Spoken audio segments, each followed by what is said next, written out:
this thing. Hello and welcome to ATP Insights, where we cover the most important tech news in Asia. Today's Thursday, the 21st of May, 2026. Let's get right to it. Today is going to be an amazing show. We've got a huge list of incredible guests, beginning with Darren Guo, co-founder at Reap.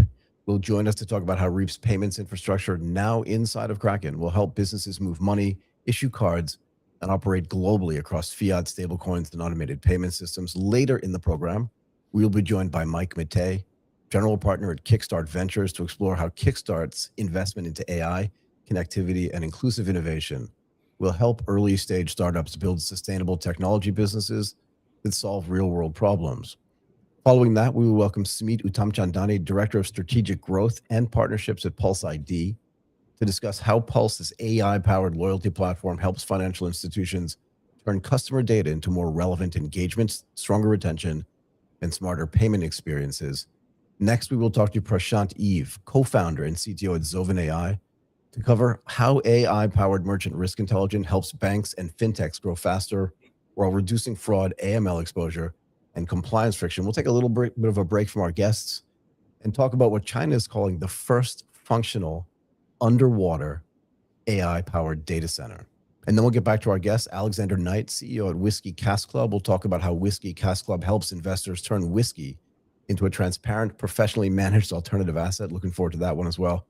And finally, Parikshit Deshmukh, co-founder at the SIS, will join us to talk about how generative interfaces help businesses turn static software into adaptive, agent-powered AI products. But before we get to all of our guests and some news, let's hear from our presenting partner, Twilio. Twilio is a secure and scalable platform to build amazing customer engagement without the complexity, with the AI-driven workflows you need to connect. They are trusted by over 300,000 businesses. It is the platform that makes more possible.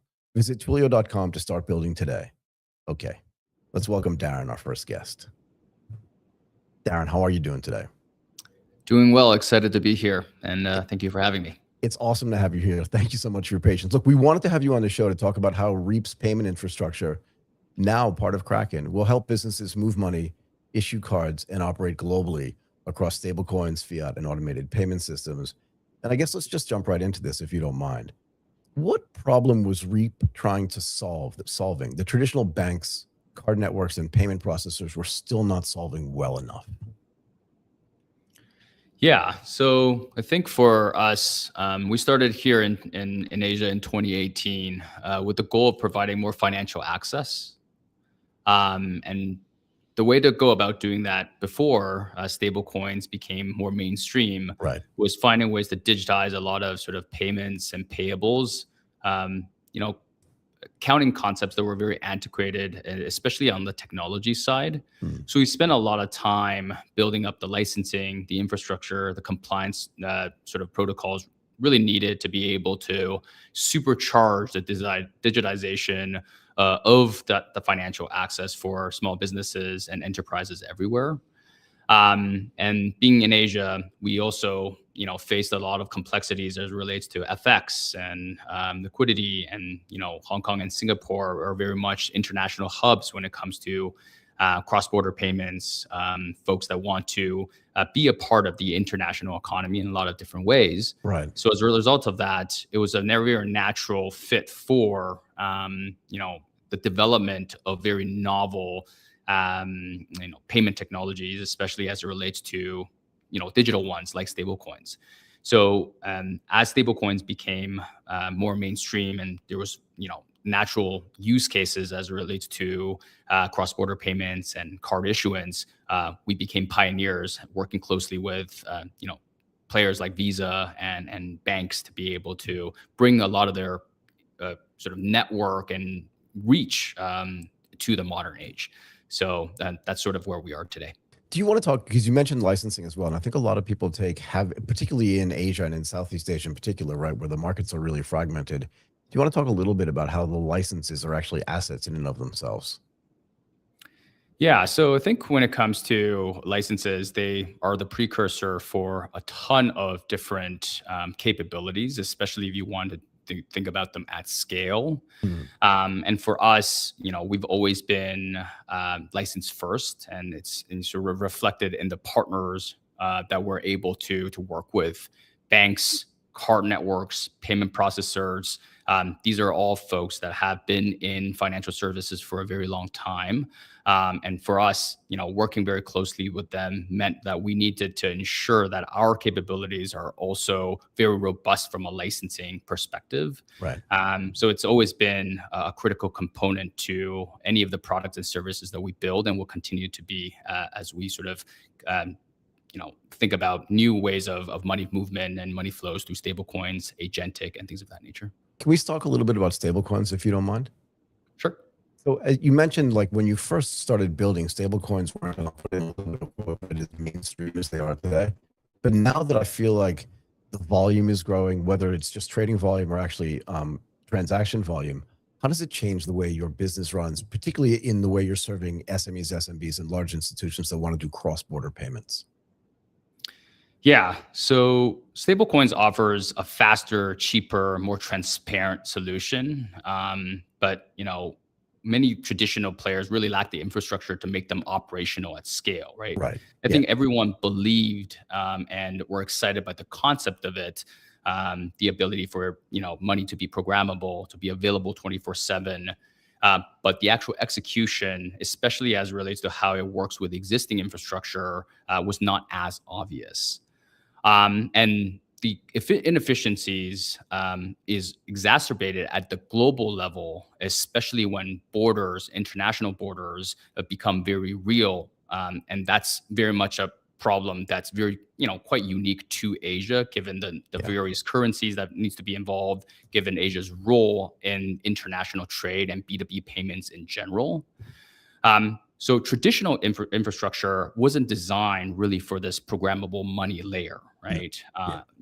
Banks, card networks, and payment processors, patch stablecoin compatibility, but they never really thought about it natively the way we have. And we had the luxury of being a startup, being more nimble. So Repo's really built the other way around. We started with stablecoin native settlement as the base layer, and then integrated a lot of the sort of the concepts around Swift and card networks on top thereafter. Right. And this would essentially mean that the businesses that we're working with can move money using stablecoins while staying connected to the existing financial system instead of circumventing it through a single API. Right. Yeah. And this is really where I think the nexus of both the fiat and the stablecoin side becomes very powerful and very unique. So I'm thinking, you made a really good point, right? And I'm thinking about the infrastructure that I was dealing with when I was at Morgan Stanley and Goldman Sachs, and trying to figure out, like, where the stablecoin would have fit into that kind of settlement process, regardless of what the product was that we were using.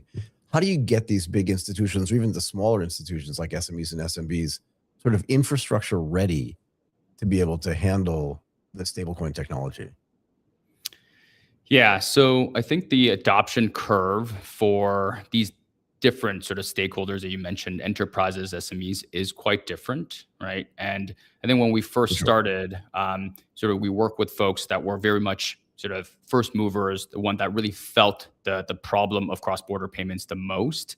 And they were great design partners, very much working very closely with us to sort of design what the optimal solution kind of looks like. As stablecoins have become more mainstream, and enterprises like the JP Morgans and Goldman Sachs of the world have now gotten more excited and sort of understand the preliminary, I would say, benefits and value of stablecoins in a big way.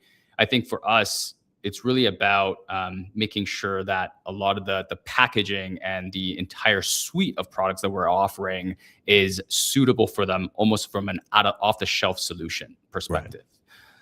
So everything from the way that we handle custody, the licensing infrastructure, the compliance infrastructure around transaction monitoring, KYC, KYB, these are all things that we've lived and breathed for a long time, but we want to make sure that all of it is consumable and understandable in all of the products that we do, so that enterprises like the ones that you mentioned are excited about and sort of are not afraid of adopting some of these sort of technology from a licensing and regulation perspective. Yeah, I mean, you must know this, right? But internally, there was never like a fear internally of adopting new technology, but the payment technology was something that was really critical to the businesses that we were doing. And that alone might have made them, at least initially, a little bit trepidatious about adding new stuff. Can we talk a little bit about Kraken and Reap? Absolutely. So congratulations, by the way. This is a very, very big deal, and an important deal as well. What does Kraken add to Reap that Reap couldn't build on its own in the near to medium term?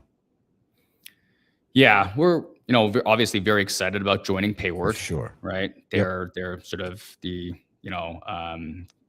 they sit on top of Kraken and a few other different brands. And I think if you look at Payward, we're very natural fits with them, right? We're bringing some of the expertise around cards and payments to really Payward's more crypto native B2B infrastructure across trading and custody, tokenized assets, and on and off ramps and derivatives.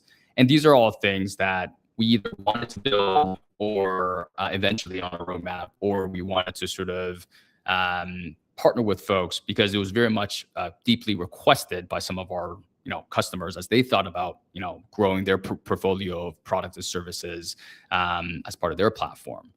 So Payward's deep regulatory coverage, first and foremost across the US and Europe, global liquidity, custody infrastructure, and a B2B partner network at scale. Building that from scratch would have taken us years. And I think we've essentially allows us to be able to supercharge, products that have been requested by our customers for a long time. Specifically, I think Payward's EU and US licenses really open up corridors for us, right? When markets that were previously out of reach, but we wanted to serve, and we wanted to serve very, very fast. The reality is Payward Services has nearly 2,000, 1,900 B2B partners running on its entire infrastructure today. Right. Some of those obviously want to issue cards. They want to be able to provide fiat payment capabilities. And we want to be able to be the infrastructure partner for them. So this really allows us to provide a more holistic product suite where we're providing the fiat capabilities, the Asia capabilities, and we have access to global liquidity, custody, and settlement through Payward's infrastructure. Do you feel like I don't want to focus only on the stablecoin part of it, but I almost feel like the stablecoin is the glue that puts this whole thing together in a way, right? Because that's kind of the on-ramp, off-ramp to the connectivity between the crypto world and the fiat world, if that's fair, right? Because in some cases, if you're dealing with economies that don't have access to traditional bank accounts and that their currencies are hard to move into mainstream currencies like dollar, yen, or yuan, that having a stablecoin in USD makes it easier for them to make payments, whether it's from the US into Asia, Asia into US, and vice versa. Is that a fair assessment? That's definitely a critical component, right? The way we think about stablecoins, especially at scale, is that it's in an infrastructure. It should be invisible. And therefore, whether it's some of the markets that you described where traditional banking is not as ubiquitous as in more developed markets. Right. I think this is an infrastructure piece that allows net new financial services to be built, allows different use cases that we may not be relevant or familiar to us to be really driving and modernizing the financial stack for the people and businesses of those particular markets. But the common thread is the fact that we want a currency that's stable. We want to have infrastructure that's programmable, that's internet native. And this is really where stablecoins comes in. So it really goes beyond it being a token or an asset. It's really the infrastructure of choice for new age financial services to be built upon. So a couple more things, if you don't mind. Is there a learning curve for the SMEs and SMBs in Asia in general and Southeast Asia in particular to understand where stablecoins actually come in handy for them? And do you think it actually gives them the ability then to do business that they couldn't do before? Yeah, I think if you take a step back and you look at Asia's role, it's always been to serve as an international hub for non-Asia businesses, right? Right. Singapore, Hong Kong has always played that role. And so, traditionally it's had to deal with multi-currency. It's had to deal with the complexities of FX. And it's always been very difficult. And that's why it made sense to build a global financial platform out of Asia, because it has all of the components that makes that work. But at the same time, it also is very, familiar with all of the problems and complexities and challenges that exist in this part of the world. So because of that, we had direct access to clients that felt this on a daily basis. Imagine, electronics trader out of Singapore or Hong Kong selling electronics to, CFOs and Yeah. SMEs in Peru. Right. Right. Exactly. This is a pretty common corridor, but at the same time, it's the Peruvian CFO may not be familiar with the FX components. The Swift access is not as sort of prevalent as it is, going from, let's say, South America to North America as an example. Right. So this is where stablecoins was able to create a lot more of a high impact as it relates to all of the different flows that we're working on. So one more thing, and then I'll let you go. But does this acquisition from Payward, into Reap, kind of suggest that these crypto exchanges are moving from just being like these trading mechanisms into more, I don't know what's the right word, like mature financial infrastructure in a way that we couldn't have consumed or perceived like 3 or 4 years ago? Yeah, I think we see a lot of convergence where the crypto native world and more of the fiat world want to provide capabilities that just serve better financial access and use cases. The specifics around the labeling around crypto exchanges moving into fiat and vice versa, I think is too I would say preliminary to really call out. But at the same time, I think we're seeing a ton of convergence between the two worlds, and it kind of makes sense where you want to tie new age modern investment products with the ability to be able to move money in a more modern way, and adding programmable capabilities on top of that. So I do think that there's a natural and organic sort of partnership and synergies there that we're excited to be a part of. Yeah, one more thing. So I always thought it was a little bit, and again, coming from really traditional finance, like I don't think you can get any more TradFi than Goldman Sachs and Morgan Stanley. But it always, and feel free to make fun of me for this as well, because I do it all the time. But I always felt when DeFi was sort of starting to become part of the nomenclature that there was never going to be just a separate DeFi world and a TradFi world, that those two things were actually going to merge together just to become Fi, if you'll allow me that. Is that something that you also see as well? Yeah, I think there will be different adoptions of use cases depending on which markets that you're in, which segment that you're trying to serve. Like the Goldman Sachs and JP Morgans of the world, as they continue to serve more traditional enterprises, I'm not sure how DeFi they would actually sort of be willing to build into that world. But for more for banking or financial services that serve more emerging markets or the long tail of SMEs that or consumers, I think the DeFi capabilities in of itself is something that I think some of these more traditional TradFi folks would be excited about. Yep. And the last thing I'll say is DeFi as it today is a very, I would say, modern concept, but the idea of owning your own custody, owning your own funds, I think these are all things that I think will continue to proliferate. And what form factor it comes in is still, too, I would say, preliminary to tell. But especially with agentic coming online, there's going to be a ton of decentralized things around financial services and other aspects of money movement that hopefully we can be a part of and sort of continue building out and proliferating. Yeah, so I'm going to make a presumption before I let you go, but I'd love to have you back on. So the next time we talk, I'd love to actually spend some more time talking to you about where you think agentic fits into this entire process. We didn't have a chance to talk about it this time, but this is something that's very, very quickly developing. And I do agree with you. It's going to be hard to understand like what that convergence actually means, but I do think those things are going to continue to converge. And I do think we're at early stages of this. Anyway, I really want to thank you, Darren, for taking the time and coming to do this with us today. And we'd love to have you on again. Definitely to dig into some of this agentic stuff, because I think that that's going to be a huge conversation going forward. Yeah, next time we come on, it's going to be a big thing. So I'm excited to have a conversation about it. Thank you so much, Darren. Appreciate you having me.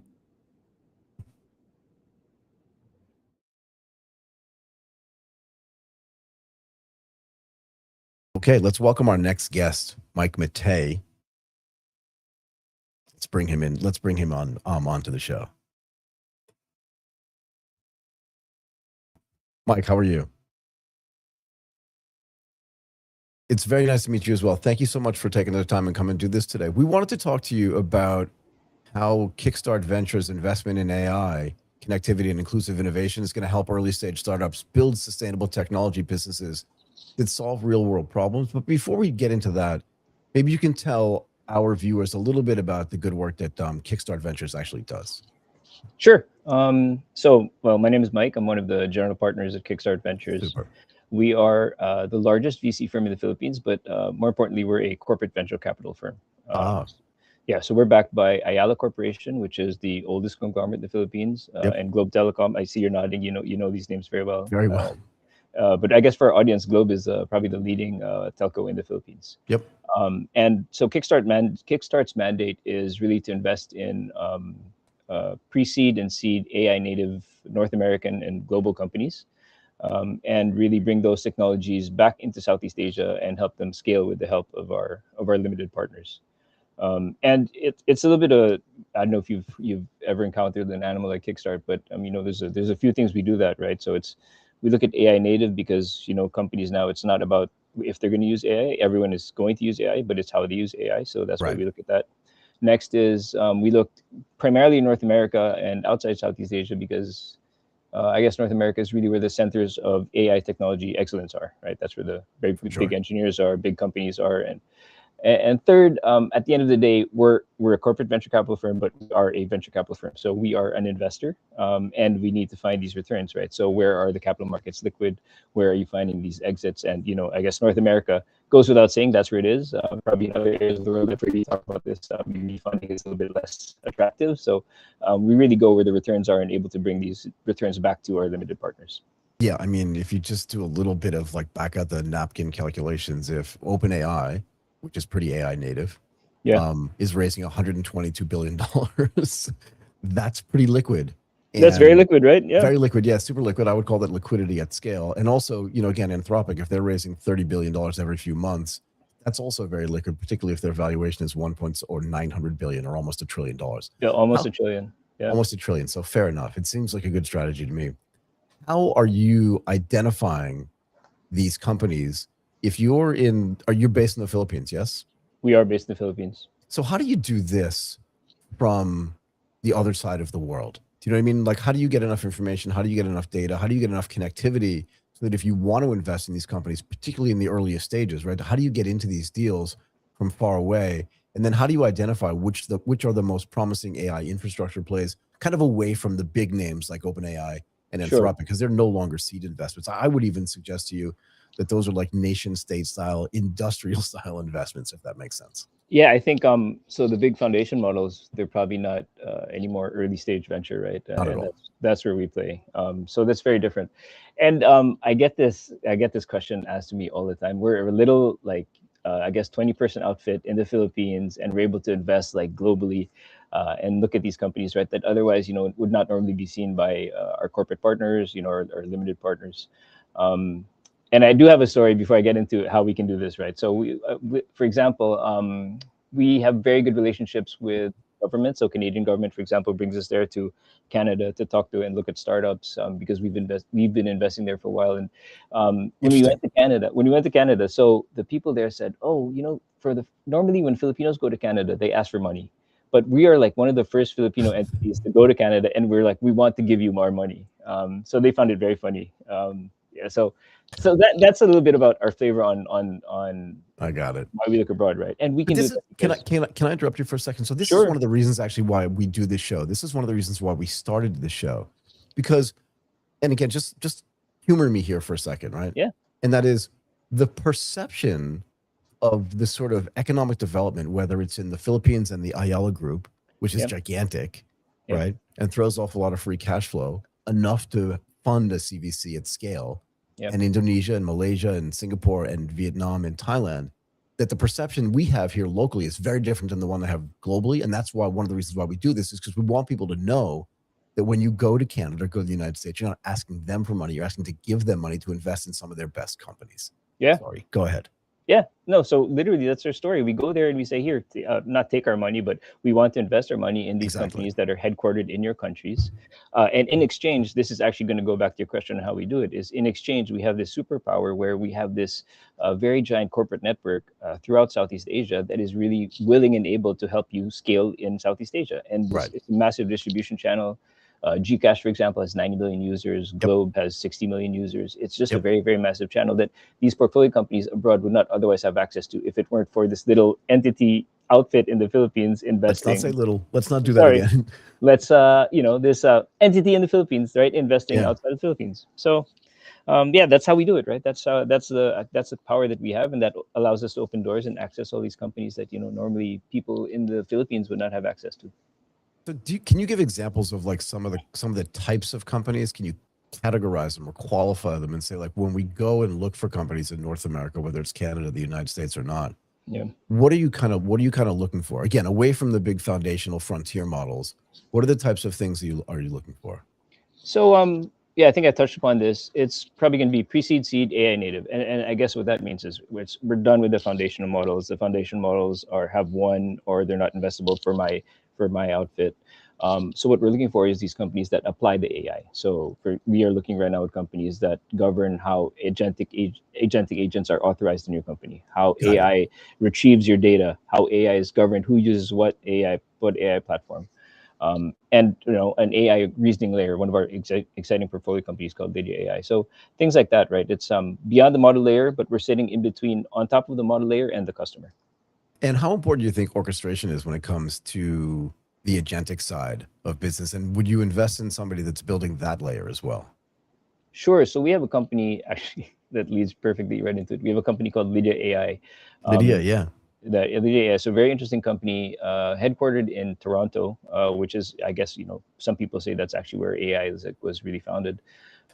And what they do is they ingest all this like messy, unstructured data and come up with operational workflows that fix problems you have in the company. And the reason they actually did that is it's kind of happenstance, right? So they started out as a health scoring layer, and they ingested data from millions and millions of East Asians, and they were able to. It's all unstructured data, PDFs, handwritten notes, etc. Right?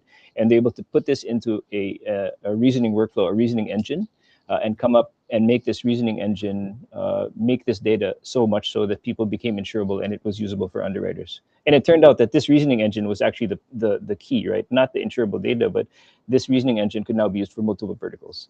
And this multiple verticals is now governed by this orchestration agentic AI layer. I was going to say, I love this. So we were one of the earliest people to have Lydia on our show. Oh, wow. Well, because Lydia's first thing, as you said, was in healthcare, and the founder, the original Canadian founder, right, and also the guy who's in Taipei in Japan. Correct. Both of them have been on our show, so we're very familiar actually with Lydia. Again, starting in the healthcare sector, we did multiple shows on insurance and insurtech. They fit into that category, so we've spoken to them. Oh God, I don't know, 3 or 4 years ago. So congratulations on that. And it always seemed to me, and again, tell me where I'm wrong, but it always seemed to me that putting themselves just in the healthcare space limited their ability to grow. And now that they've seen that, and it's kind of cool that they call themselves Lydia AI, not like healthcare.ai and anything like that, because it allows them then to take all the skill set that they've built in the healthcare space, but also in the data, not management, but data understanding space. That's right. And fan it out into the rest of the vertical world. That now is going to create a really powerful platform. Is that a fair assessment? That is exactly what has happened. So I think since you talked to them, they were doing the health scoring, right? Yep. And then now is what I described is what currently they're doing based on this reasoning engine that they were able to figure out from what they were doing with all the health scoring. So yeah, this is kind of this applied AI where it's really working towards businesses, multiple verticals, and being on top of the model, but not at the customer level. That's kind of where the exciting part, right? Yeah, very, very, very. How do you? Bringing companies like from overseas, from North America into Southeast Asia is a great idea. We talk about this all the time. We like to make that connectivity. That was one of the things that I was telling you earlier. But how do you take the stuff that's there into markets where sort of digital adoption is really high? We know that, right? Whether it's the Philippines or Thailand or Singapore, where all the countries in Southeast Asia, digital adoption is really high, but sometimes the underlying systems are still a little bit fragmented. How do you work with that as well when you're bringing these companies in from overseas? It's it's a little bit of a, it's very difficult, right? Not very difficult, but what it is you have to pick and choose the right partners. So I think, our favorite topic, I think, for today is Lydia AI, and they are about to launch. They're about to launch a partnership with Gcash, and they would not be able to do it, right, if Gcash doesn't have this massive distribution channel that is digital ready, right? They already know how to speak the language that Lydia AI speaks, and they have touch points around 90 to 100 million Filipinos. It's really finding the right partners. We could not plunk the Lydia AI into the Philippines with any random company, right? But if we, fortunately for us, backed by the Ayala Group, we have people like Gcash, people like DPI, that really speak this language and are able to reach a lot of people. You're going to hate me for this as well. Go ahead. But we've also had Gcash. We've also had Gcash on our show a bunch of times. So the fact that like those are the two examples you give actually makes my life super easy. Yeah. Because we've had like 2 or 3 conversations with Gcash. Again, somewhat in the insurance space. But I think this is the other thing that people don't know, right? So one of the problems that Gcash solves and addresses, right, is this sort of last mile payment ability inside of a country where in the main cities, your ability to move money around is pretty straightforward. But with all the foreign overseas workers sending money in the billions of dollars back into the Philippines, Gcash solves that kind of last mile problem. But then having Lydia AI attach their ability to do all this analysis and the data understanding onto it makes for a pretty good partnership, no? It makes sense, right? It makes sense. No, I'll tell you, the first time we talked to Christine and Anthony, it was like ding, ding, ding, ding, ding. Right? It does. You're like, wait a second, I know where this is going to work. Exactly. And that's how we do it with all our portfolio companies, right? It's like you immediately you can see, okay, this is going to work. And probably the group's not doing it yet. Ayala hasn't thought about doing it, but it's something that they might do in the future. And then we will work to get them to scale with the help of this. And it's like they really this like light bulb moment, right? So, very thankful for that. But I'm glad we talked about this actually, and that we identified the fact that obviously we are familiar with both Lydia and Gcash, because I do think it's the perfect example, and maybe you can dig a little bit deeper into this as well. But I think it's the perfect example of what you were saying before, is that we don't just want to invest in your company in North America and then just walk away, but the connectivity that we have, and maybe you can talk more about that connectivity in not just in our own country, but in the entire region, because of who we are and what we know, allows us to really provide value. Not just like fake value that other people say they can provide. This is the perfect example of that, right? Where both sides benefit and everybody, and you win as an investor, yeah? Yeah, no, listen. So I guess there's 3 steps there, right? We go to North America, we identify these companies that we think there's a strategic fit, right? Second is we bring them back to the Philippines and have a chat with our limited partners. So I mentioned Kickstart is a little outfit. And I want to tell you, half of that outfit is really just people connecting our limited partners and people in the ecosystem with our portfolio companies and helping them grow, because that is our mandate, right? We really have to help them grow. So Lydia, for example, they came in and our team that does it, they connected them with Gcash and have worked with them doing that. Not only Gcash, right? I can say that they are now talking to multiple other touch points within the Ayala ecosystem. And so what that happens is Lydia is, I guess, already massive in Taipei, massive in Taiwan. Now they're going to be very big in the Philippines with this very broad millions of distribution channels that we can give them access to, right? And then step 3 is what we've been talking about earlier from a VC portfolio construction perspective. We go back to North America and say, okay, look at this company that has a massive distribution channels throughout Southeast Asia. Now, does it look investable to later stage Series B, Series C, Series C investors, right? And that kind of completes the loop for us, right? It helps the portfolio company, of course. It helps our LPs, of course, which is what our reason for living. And at the same time, finally, it helps me as a VC, right? Bring these kind of like returns to Southeast Asia. It's like the perfect trifecta. One more thing, and then I let you go. Where do you see venture capital in this region, particularly from your perspective, playing a role in female founder adoption and success in technology? Oh, that is very interesting. I actually have a view on that. I think, the Philippines is, if you had to ask, so I guess female founder adoption, I don't want to generalize, but I would say it's, people's rooted conceptions about women, right? Whatever they think about women. But if you ask about the Philippines is potentially a very, very matriarchal society. And I think Filipino VCs are, compared to maybe other VCs that have different views, naturally predisposed to be respectful of women and acknowledge that they have a lot of power and they have the ability to make these big companies. We've had probably one of the first Philippine presidents. We had 2 already. Yep. My firm Kickstart, we're led by an amazing woman, Minette Navarrete. I personally am led by an amazing woman, my wife. I'm glad you said it, right? Because you're there, you're in country, you can say it. Like my perception of the Philippines is that it is matriarchal and not patriarchal. So I'm glad you said it, because if it comes from me, it's kind of hollow, but coming from you, I think it's really substantial. And I think it does make a really good point, because if that's the way society is structured, then your ability to see, again, the value in female founders is just way far ahead of everybody else. Yeah, that's very true. It's like you're negative. There is no negative predisposition. In fact, you're none probably at all. positively predisposed. Right. Okay. That was awesome. You have to come back on the show. I really appreciate your time today. Really great conversation. And I love the fact that this that we both, that I knew Lydia. You said Lydia. I'm like, I know Christina and Anthony. I know these people.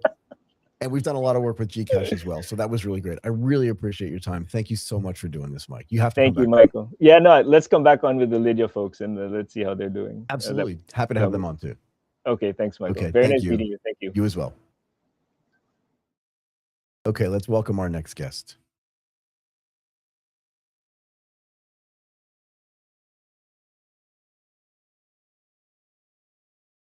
Sumit, are you there?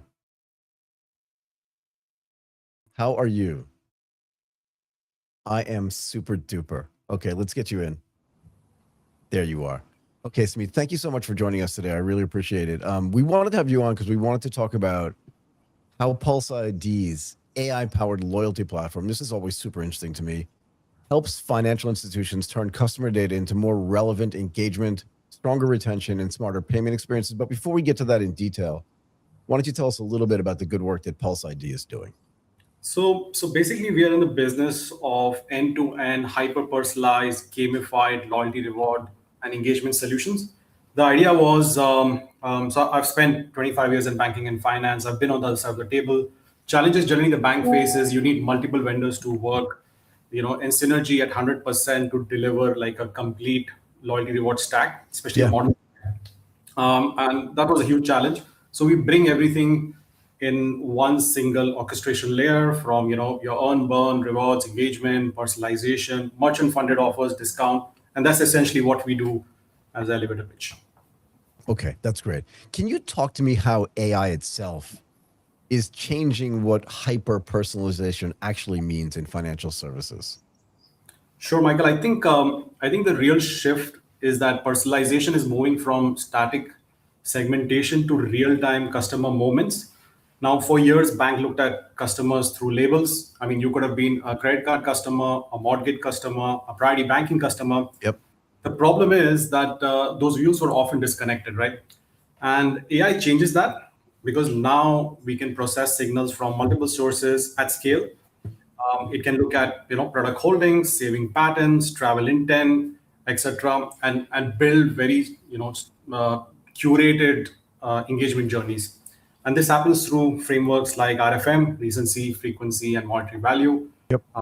I think the whole idea behind where this is headed is that it's not about who spends the most. It's about understanding who's active, who's drifting, what are the moments they are in.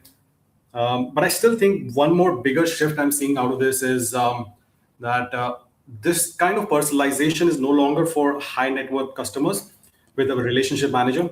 Now AI is giving tools to banks and the ability that they can bring this level of minute understanding to every customer in their portfolio. Right, because the costs have come down so much to provide that personalization.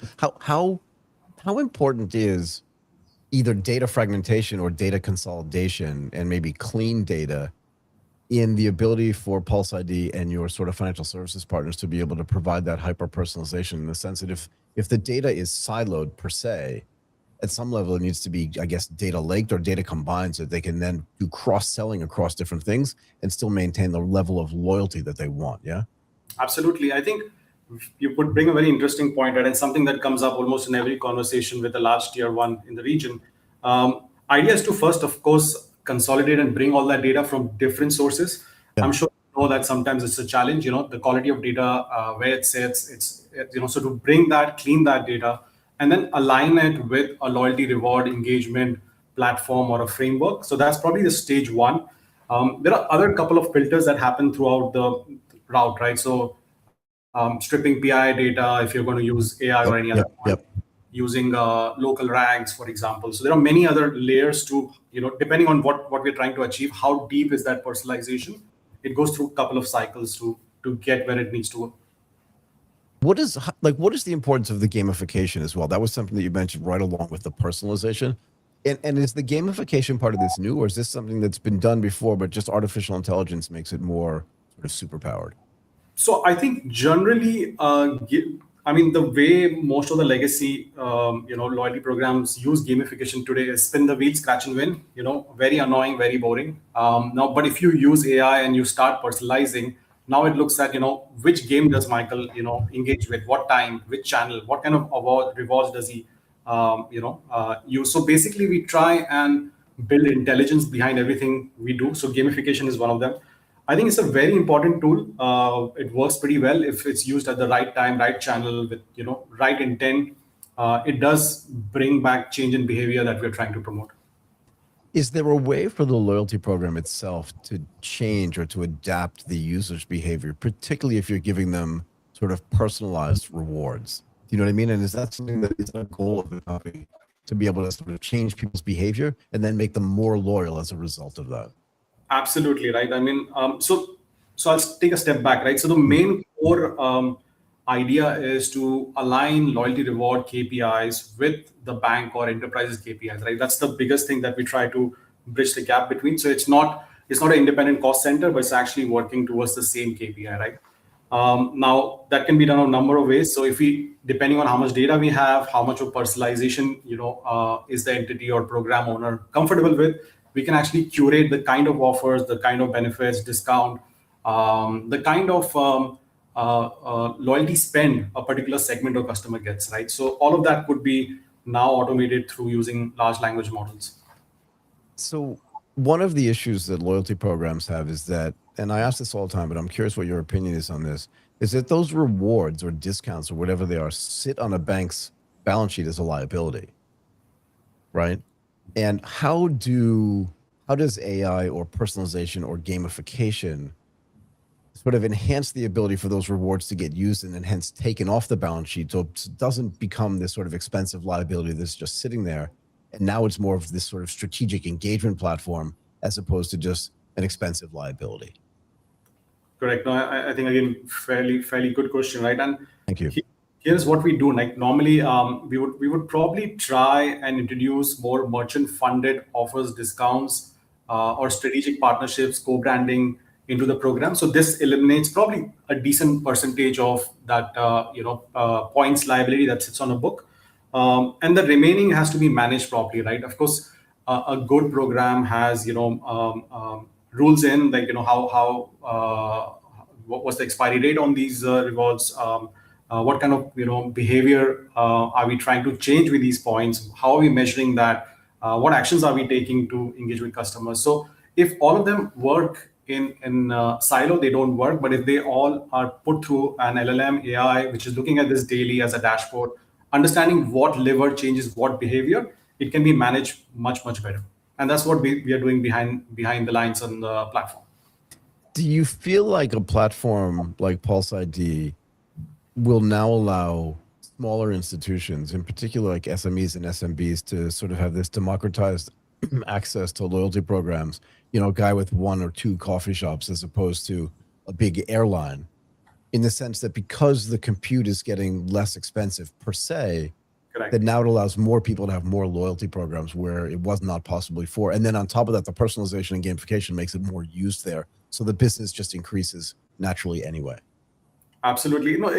So that's where we are rolling on, right? So the way we've structured the whole system today is, on one end, we have large tier 1, banks, telcos, aviation, oil and gas, etc. Right. But the other end is SME merchants, right? So merchants participate in the program. This essentially becomes our content layer. So basically, how do we bring more eyeballs to their products and services, then use that product or service at a merchant-funded discount in the program. The program wins because it's merchant-funded. Customer wins because it's discounted. Merchant wins because he's getting new eyeballs, right? So it's a whole ecosystem that actually works together in Harvey. Is there a way to innovate on the reward side, right? Like, I feel like this new technology, because you can personalize things, that you can create specific awards just for me that maybe you wouldn't be interested in, or that, my sister might not be interested in. But does this facility of artificial intelligence and even just like intelligence-based or intelligence-driven loyalty allow you to create new products that you couldn't create before because of all this new technology that's available? We could, right? And maybe let me give you an example which will Please. make it easier, right? So let's assume, Michael enjoys Starbucks every morning or a coffee every morning. I do. This is why I think about this, because I go to the same coffee shop every single day. They don't have a loyalty program. There you go, right? So this example will resonate with you. So there are a couple of things, I as your program manager or bank could do. One is that I realize that transaction on that merchant or that category, and I can start rewarding you more for that, saying that we know you like coffee. After the third, fourth one is on us, or automatically just give you cash back on it. So there are multiple ways, invisible loyalty or more visible loyalty, depending on what approach I'm after. The other option is that I could have a merchant acquisition team who sits in the background and understands that these are the top 10,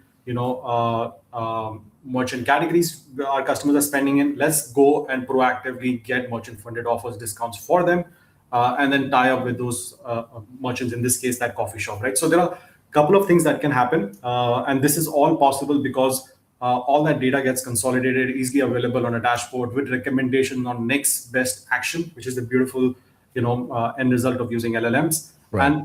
And then that's the way the whole program gets more valuable. So how long have you, as Pulse ID, how long have you been using the facility of LLMs, into your loyalty program and technology stack? And maybe if you back up a little bit, just think like, what was your first experience with it, and how did it change the way, as a firm, you thought about the way to serve and access loyalty programs for your clients? Sure. So we've been in loyalty rewards for last 10 years, but I think the last 4 or 5 years is when we started seeing, AI generally move from theory to actually, something that can be executed and practically used. I think the last 24 months has been parabolic in terms of how we have updated our tech stack with, chat with data, hyper personalized way to even manage the platform in the background, where you have a loyalty agent or manager sitting and helping you define loyalty rules, look at how the program is performing. So not only the front end towards the customers, but even the back end. And I really see that growing by double digits as we move along, because technology is getting easier, it's getting much sharper, and now enterprises are getting much more open to especially the tier 1 enterprises, which would probably shy away before, are now moving into using these new LLM models. Did it change the mindset that you had internally as a company when you saw this stuff come in? And as the models improve as well, is there a way for the whole experience of the loyalty program to improve too?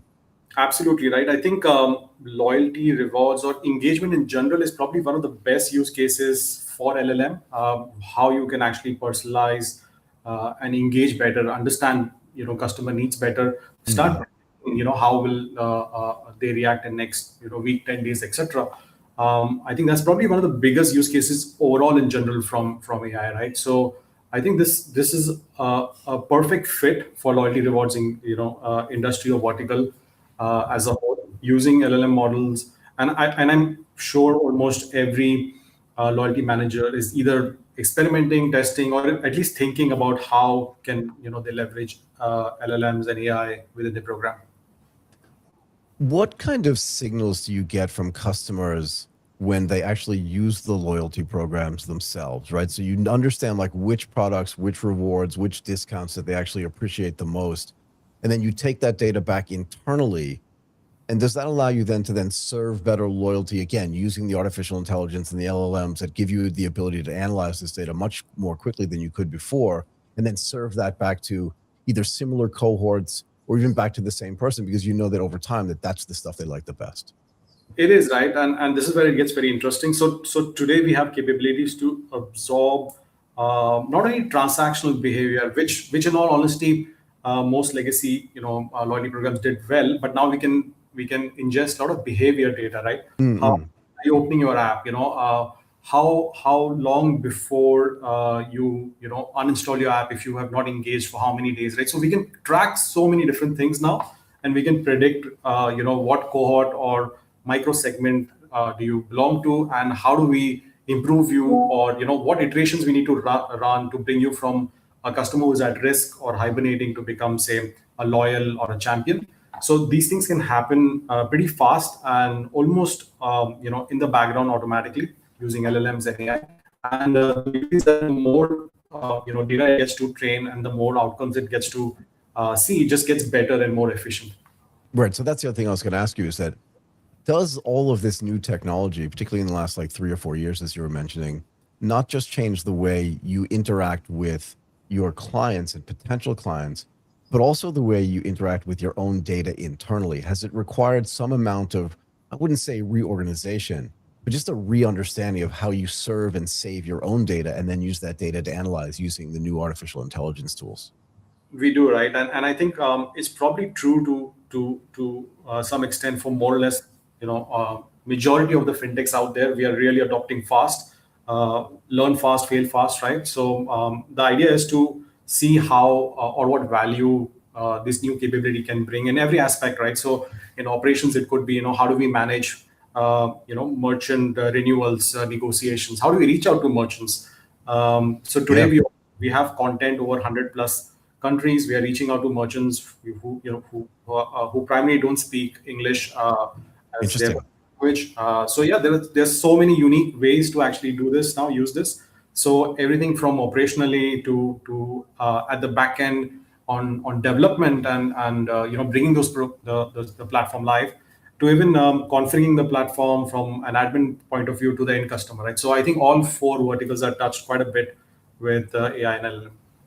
Do you find that there's a different interaction between the fintechs, which almost by definition are younger companies? I won't even call them startups, but they're younger companies, that your interactions with them, particularly in their ability to use their tech stack to employ this new technology for rewards, is different than it is for established financial or incumbent financial institutions because of maybe some of the, what's the right word, the legacy systems that they have in place? Do you see different types of interactions? Yes, I do, right? And that's probably safe to assume across not only our customer side, but our partner and our competitor side, right? So there is legacy software or legacy solutions out there, very difficult to maybe adopt into new technology, new stack, because of how they were built and when they were built. So there is a challenge, but in most cases, I'm seeing people more or less abandon very legacy tech for more newer solutions, because I think it's difficult to upgrade and improve. Of course, if you look at large enterprises like a tier 1, there are things that have a very different life cycle. Let's take a bank, core banking solution, very different life cycle from a loyalty solution, or even a card management solution, or a payment gateway, etc. So there are different life cycles that those solutions or those technologies go through. But I see that change where possible. They try to adopt add-ons, plugins, MCPs now, APIs, middleware to modernize the tech. But in most cases, it looks like legacy has to be completely replaced, because it's just built with a different mindset, right? So very difficult to adopt to how LLM or AIs can actually leverage their full capacity. Okay, one more thing before I let you go. Where is the relationship between artificial intelligence, customer data, even the PI stuff that you were talking about before, and financial institutions headed? I think yeah, just to circle back on that very important point, I think we're moving into an era of agentic enterprise. So this is where basically AI moves, like we were talking about, from theory to execution. And then if we stick to financial services as our core sector, trust is the most important thing here, right? So yeah, for sure. Yeah, the banks cannot allow an AI to casually roam across sensitive data. You can't have a model hallucinate a balance, for example. So we have seen those early examples, expose PI, or make even decisions or recommendations without any control. So I think there are many layers that today we are using to solve for this. But if I were to consolidate, I think there are 3 main layers. So first, we sanitize the data. So we have a sanitization layer. So this is where basically all the PI data is stripped. masked or tokenized before anything even touches the model. The second, very interestingly, is governed retrieval, or what is known as RAG. Yep. So this is where AI is actually grounded instead of reading through everything freely. Very popular in regions where data regulations or residency is very, very key and important, especially in banking and financial services. And I think the third one is the overall infrastructure itself right now, and this is very dependent on the appetite. So whether we're talking to a tier 3 bank, fintech, neo digital bank, tier 1 bank, what kind of regulatory requirements do they have? So this could be either an enterprise SaaS, a private cloud, on-prem deployment. So if that flexibility is built into the platform, these three layers actually really help deliver a solution that makes banking much more invisible and intelligence. I think the bank of the future almost is like an organ in your financial life. So it's invisible, and it's constantly working in the background. So that's basically how I see this being delivered in a summary. Awesome. Okay, Sumit, I'm going to thank you so much for coming on and doing this today. I really appreciate it. We'd always love to have you come back and have a longer discussion on this as things change. But thank you so much for doing this today. Pleasure's mine, Mike. Thank you. Bye-bye.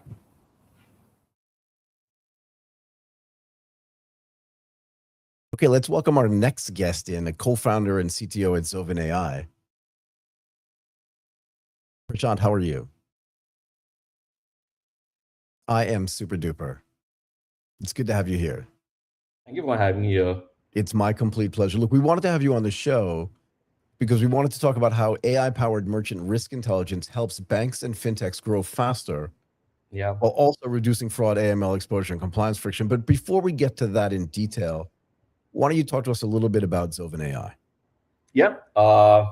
It's actually pretty simple. What we do is we help banks and payment companies figure out who they're actually doing business with and not what they've actually given on paper. What does that mean? Yeah. So what happens is when your banks and payment companies, they onboard merchants and they need to figure out whether they're a scam or are they legit, are they money laundering front. Yeah. And right now, this is a very slow and manual process, and there are a lot of rules that they go through. It's a checklist, and that doesn't actually capture what business are they doing, because that only comes up later when they're doing transactions, and it shows up in the behavior later. So they're disguised as someone else when getting onboarded, and what they actually do later is very different from what they said they would do as part of onboarding. So why has merchant risk? Because it was something I never thought about. When I look at all these big platforms that are onboarding merchants, to be fair, because I'm not involved in it on a day-to-day basis, I never thought like, oh, there's risk in bringing on these merchants. But at some level, if you're bringing them on at scale, it's going to be difficult to figure out. You're right. Like, particularly if you're doing embedded payments. Yeah. And on like, I wouldn't say instant, but almost instant onboarding. Yeah. Why has it become so hard to manage as the fintechs and banks are doing this? Yeah, so that's actually one of the problems. It's a good thing that they're able to onboard merchants very fast in seconds, but the fraud also moves as fast. And it's good for the fraudulent merchants because the number of checks that get run as part of onboarding becomes less and lesser, and it's all been rule-based so far. And the moment you implement a rule or you add a rule to your system, it's already aged. Yeah.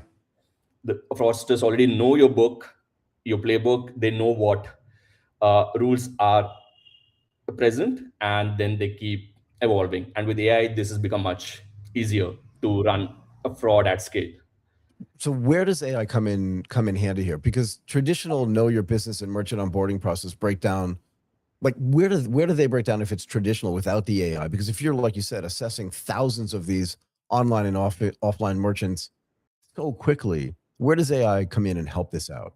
Yeah. So the way that AI helps is it figures out the patterns in real time. It gets all of this data and is able to look at all the different transactions that happen. There are hundreds of different variables in which you need to look at to be able to figure out whether this is a fraudulent transaction or a legit transaction. And it's not a single transaction, right? You have to look at different mule networks, a lot of different merchants, and a lot of different customers. And they both work together to do a lot of money laundering and fraudulent transactions. So being able to look at this entire picture in real time, that's where AI helps. Okay. So how can I ask this the right way? How should banks and fintechs think about merchant risks, not just as like a one-time approval thing, but more as like a life cycle problem? Do you know what I mean? Because you could literally onboard a merchant. It could look legitimate. It could be fine. Yeah. And they do that on purpose. But then at some point they start moving into this sort of gray or scammy area where they're trying to do fraud, because now that they've been approved, they feel like, now I have free reign. Do you know what I mean? So how do you look at this more of a life cycle problem as opposed to a one-time approval decision? Yeah. So merchant fraud always needs to be looked at as part of onboarding and as an ongoing monitoring as well. The moment they get onboarded is when they actually start doing fraud. So it has to be a continuous process of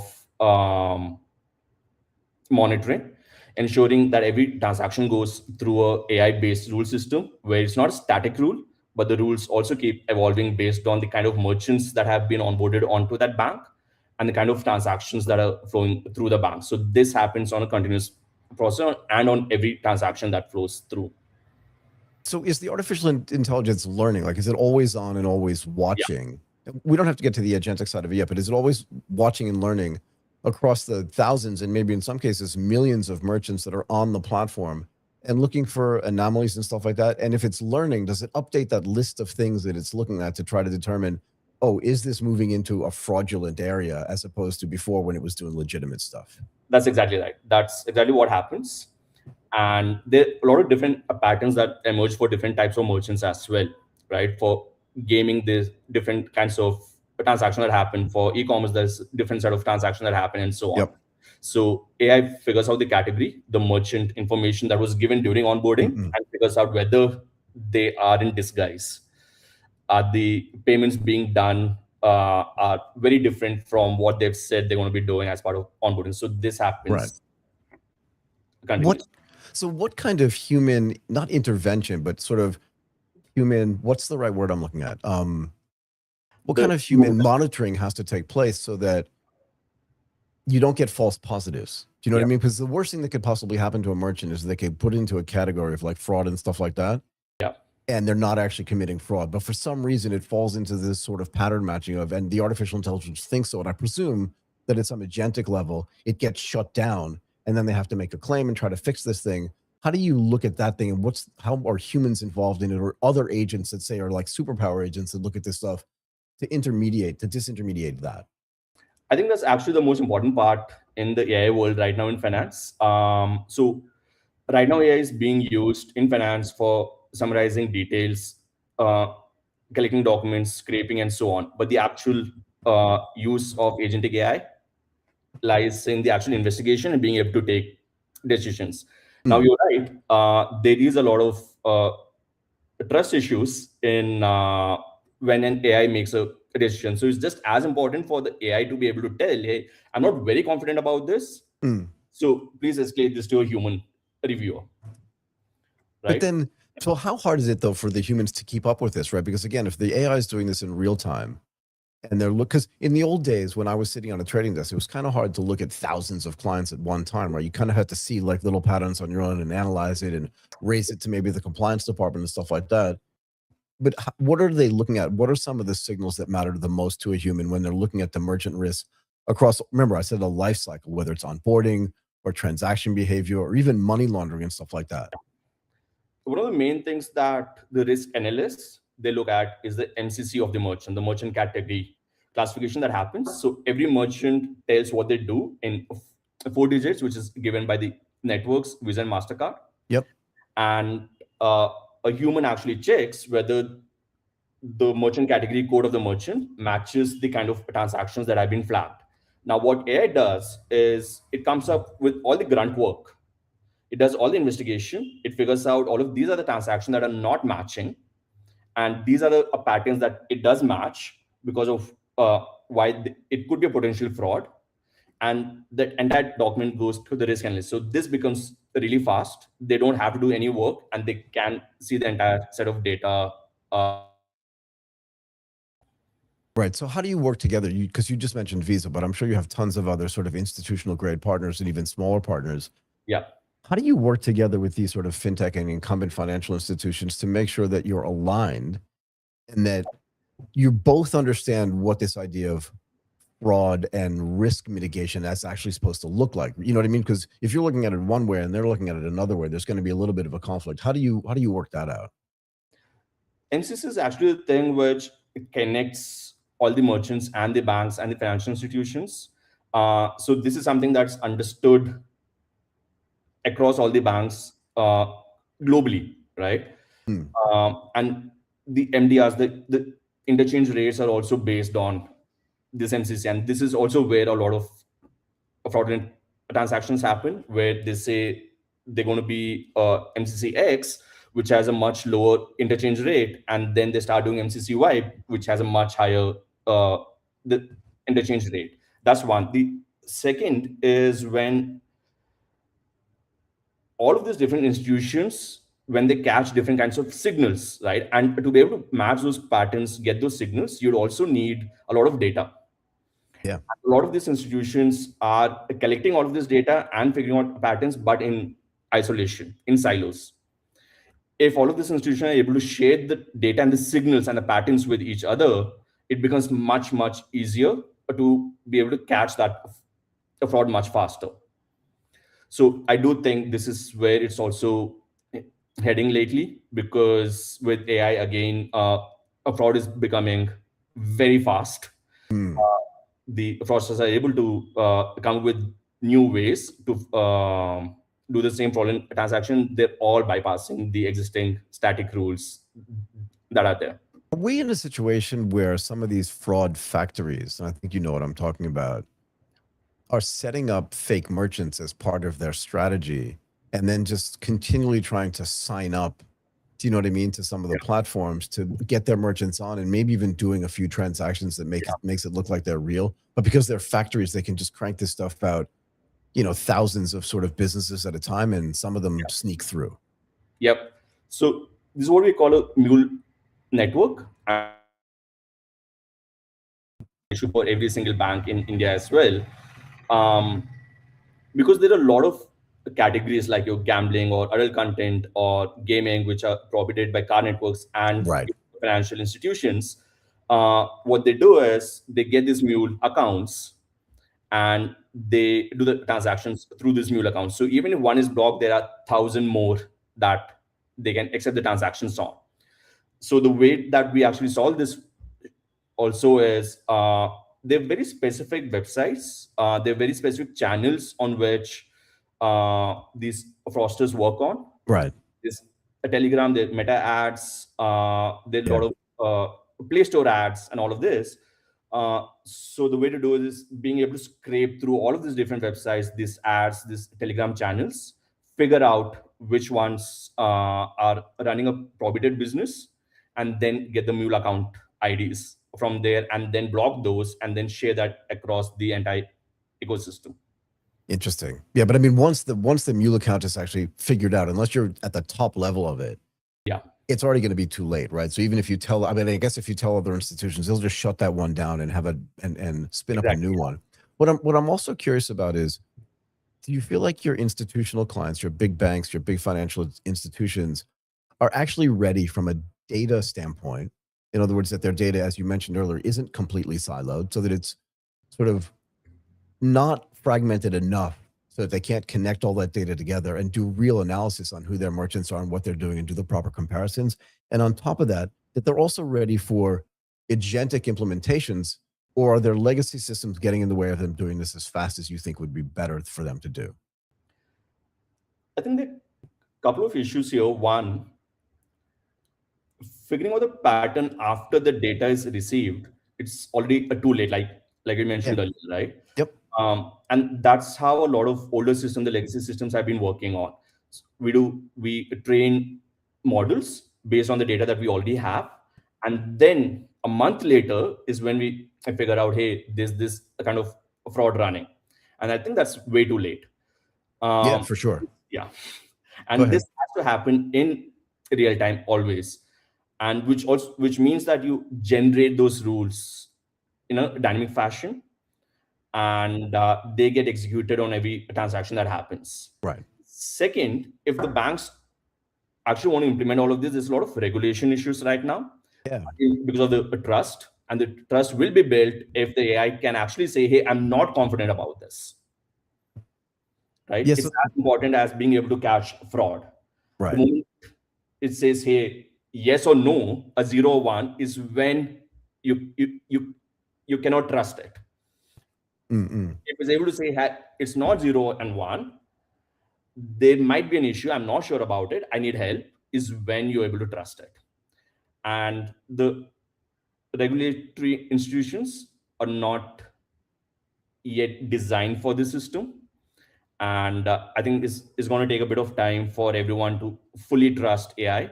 And even right now, a lot of these AI agentic platforms, they're only scraping or just looking at the documents and just giving a summary, right? So there are not enough companies using agentic AI for investigation, for making a decision yet.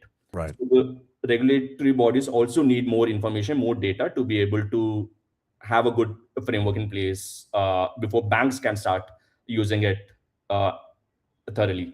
Yeah. So this is the feedback that I'm getting across the board, and that is that some of the largest institutions, whether they're even in the US in the West or in India or in Singapore, wherever, that they're not ready yet to implement all this stuff because the legacy systems that they have in place are not ready for all of this real time, like massive throughput, because an agent can do something at scale that a human can't do.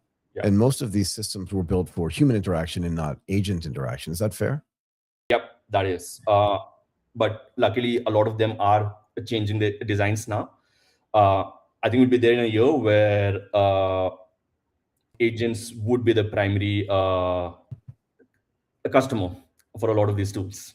Oh, I would think so completely. I mean, look, we were working with Salesforce last week, and one of the things that, they talk about the agentic enterprise, and they rebuilt their entire system so that it is agent friendly, right? So every service that they have is accessible by an API, and everything is MCP compliant as well. And it's going to take, I think, some other big institutions to get to the point where all of that is true for them as well.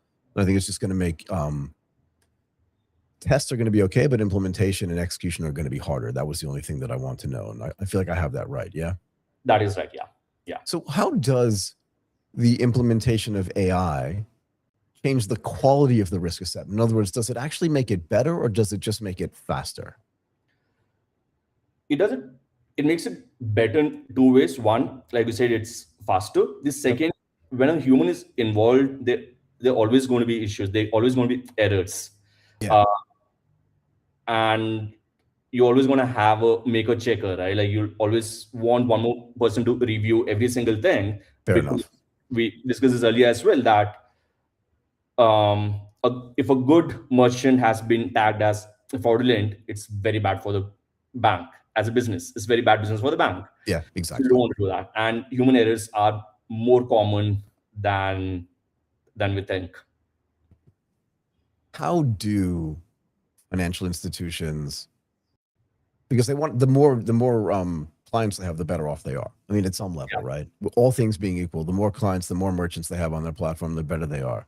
Yep. But how do they balance this idea of faster merchant growth with this need to stop bad actors before they create sort of reputational financial damage? Because to be fair, the financial institutions do suffer if there's even like 2 or 3 people on their platform doing fraud, right? Yeah.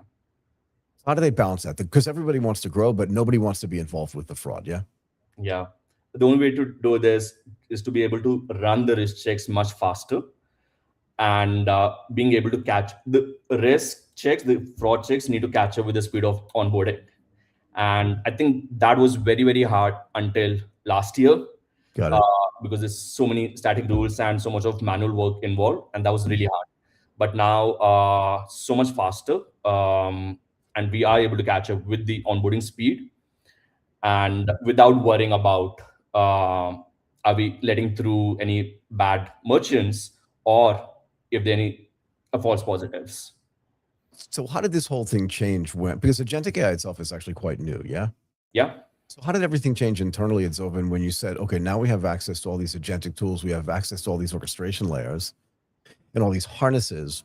Yeah. How did what you guys do change internally that you now sell on to your customers as well? And then how do you convince the clients that you're working with that this agentic addition onto the other services that you have actually makes things better for them or easier for them?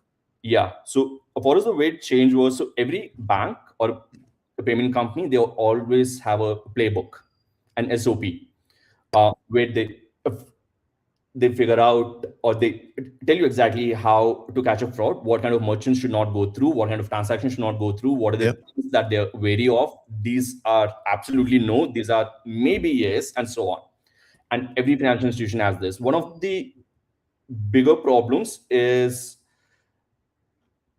one of the bigger problems where the banks are not adopting new tools is that they do not want to change the entire process. They have hundreds of risk analysts working already, trained on these SOPs, on these playbooks, and they don't want to retrain and figure out how do you work with AI now.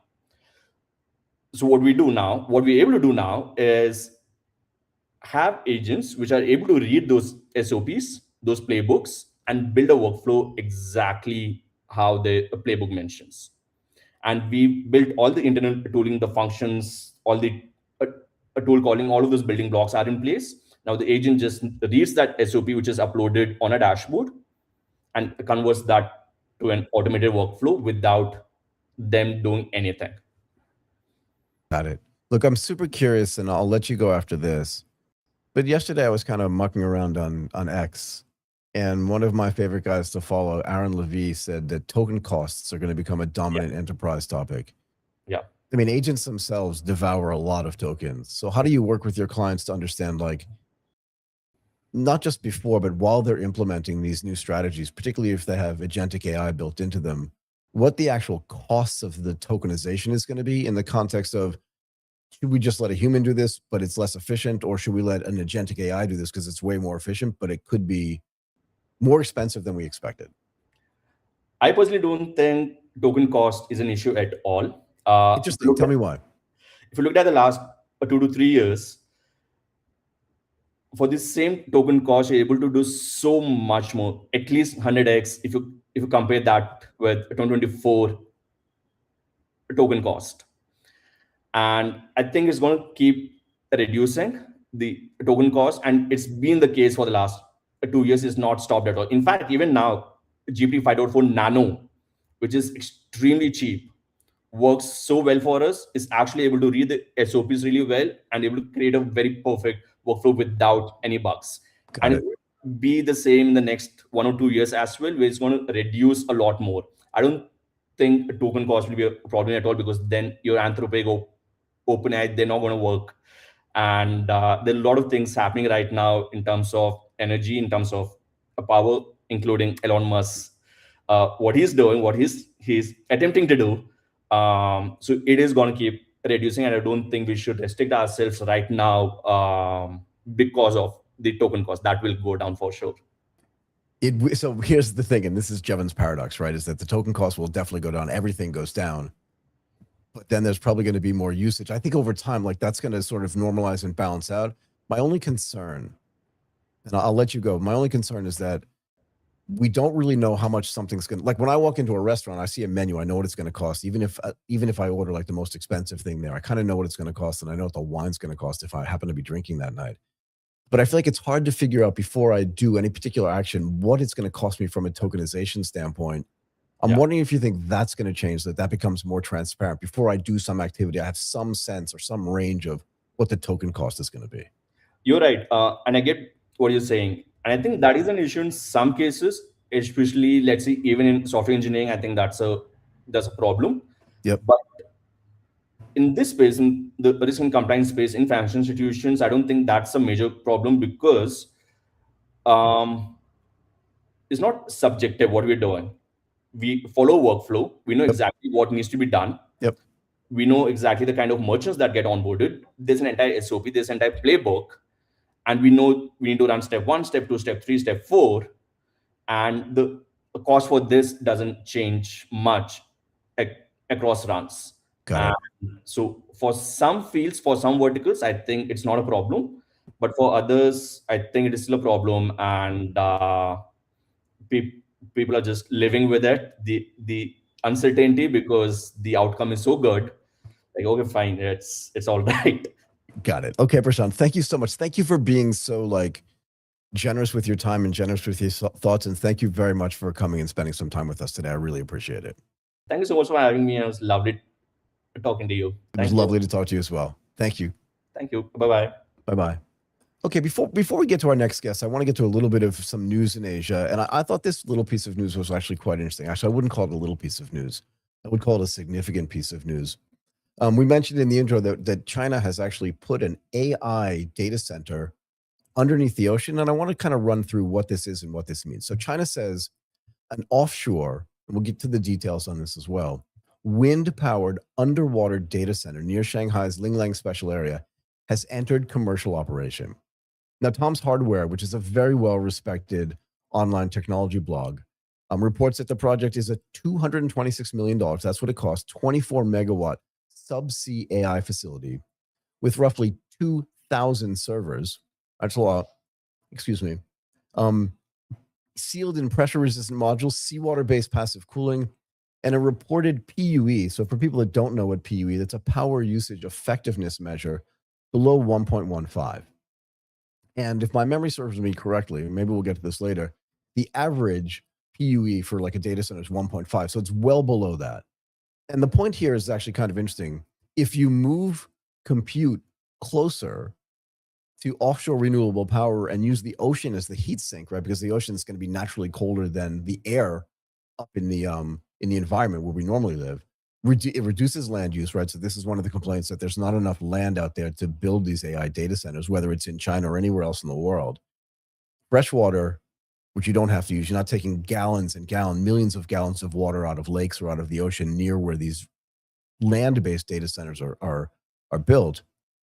And it lowers your cost for cooling because it's naturally being cooled because it's underwater. Now, the caveat here is that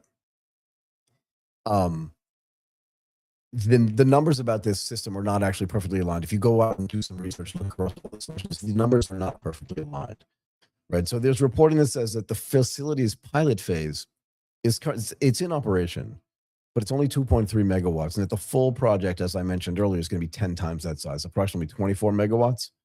95% or more is going to be renewable electricity from a nearby 200 megawatt offshore wind farm, and projected annual savings of 61 million kilowatts of power. So I would say this is a commercial underwater data center deployment that's actually operational, so that's kind of cool. But the full scale is not there yet, and it's probably going to get staged before it becomes fully loaded operational capacity. And I like to ask, like, is this actually a good idea? Or is this like an engineering test? And to be fair, I think that the cooling logic here is actually quite real. If you think about it, if you just sit down and think about it, if you take any kind of inanimate object, like even this thing that you see me playing with, and you put it underwater at the bottom of the sea, it's going to be a lot colder than it would be up here on Earth, right? And if you know this, the data centers turn nearly all consumed electricity into heat, right? And AI GPU clusters intensify that problem. So literally, if you just think about a normal data center or a data center that's not doing AI, it's just going to have a bunch of computers and a bunch of racks, and it's going to get hot. But the AI GPU clusters intensify that. It's going to be even hotter. So using seawater, which is what they're doing in this case, as a massive heat sink, can reduce mechanical cooling loads.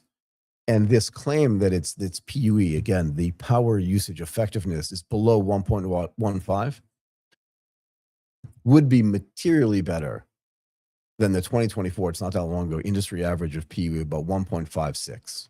This is as it's reported by a company called Uptime Institute. Now, interestingly enough, Microsoft's Project Natick supports this technical premise. So what is Microsoft Natick? Microsoft, I think a while ago actually, submerged North Sea module ran 864 servers for 2 years. They also used renewable energy, and they reported a failure rate, because this is one of the things that's going to be important, right? They reported a failure rate, let me get this number right, of roughly 1/8 that of a land-based control group. So think about that. It's actually less rate than it is if it's on land. And that's actually kind of cool, I think, right? Now, Microsoft attributed the reliability benefit partly to the sealed, dry nitrogen environment and the absence of any human handling. And that's super cool, no pun intended.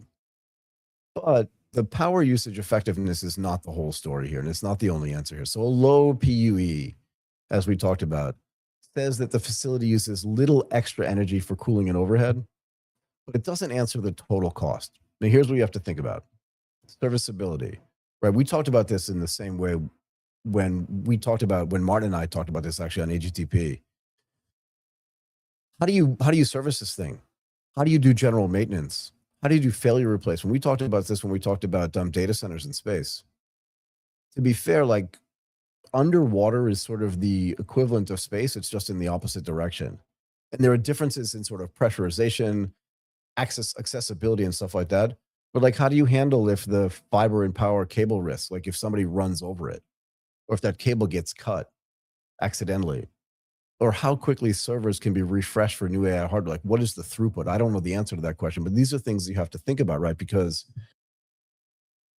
it's great, at least when everything's working, but the maintenance thing I think is going to be really, really difficult here. So I'm not an expert on this, but underwater cooling feels to me like technically credible, especially for, as we mentioned before, sealed, lights out. There's going to be no light there, right? Because there are going to be no humans managing it underneath the water.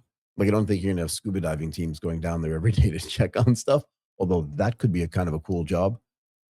It's just less obviously suitable for fast changing AI clusters where GPUs, networking to me, and accelerators may need rapid refresh cycles. And God forbid, a GPU goes out or one of the disks go down, you know what I mean?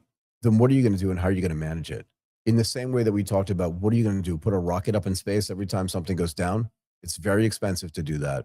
So this is what I mean when I say you have to talk about like the total cost of this stuff. And each one of these like sort of little points that I'm mentioning, just the general maintenance, real failure replacement, like what if 3 machines go down? And what if some of your clients are dependent on the use of those machines? This could be like highly problematic. And again, how many cables do you have? What kind of redundancy do you have down there? Does the redundancy have to be higher than if it were a terrestrial-based system?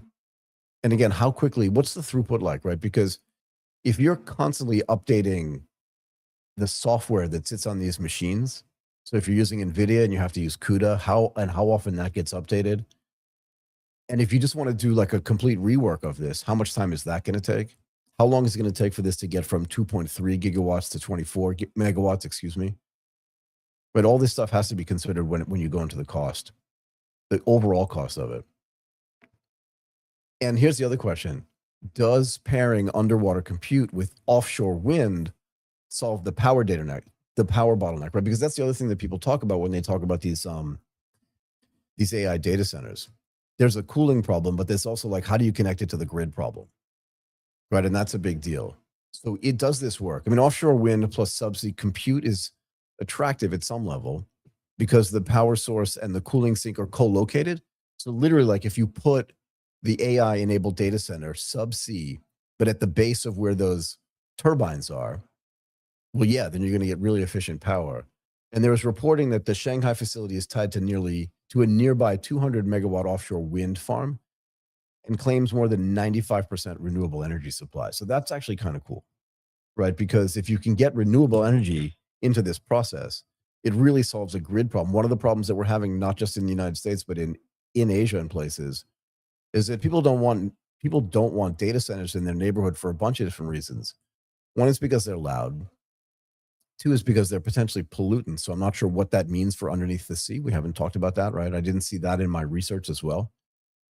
But also energy prices skyrocket because the data centers in some cases use way more energy than the existing homes or businesses that are already in that area. And that's bad.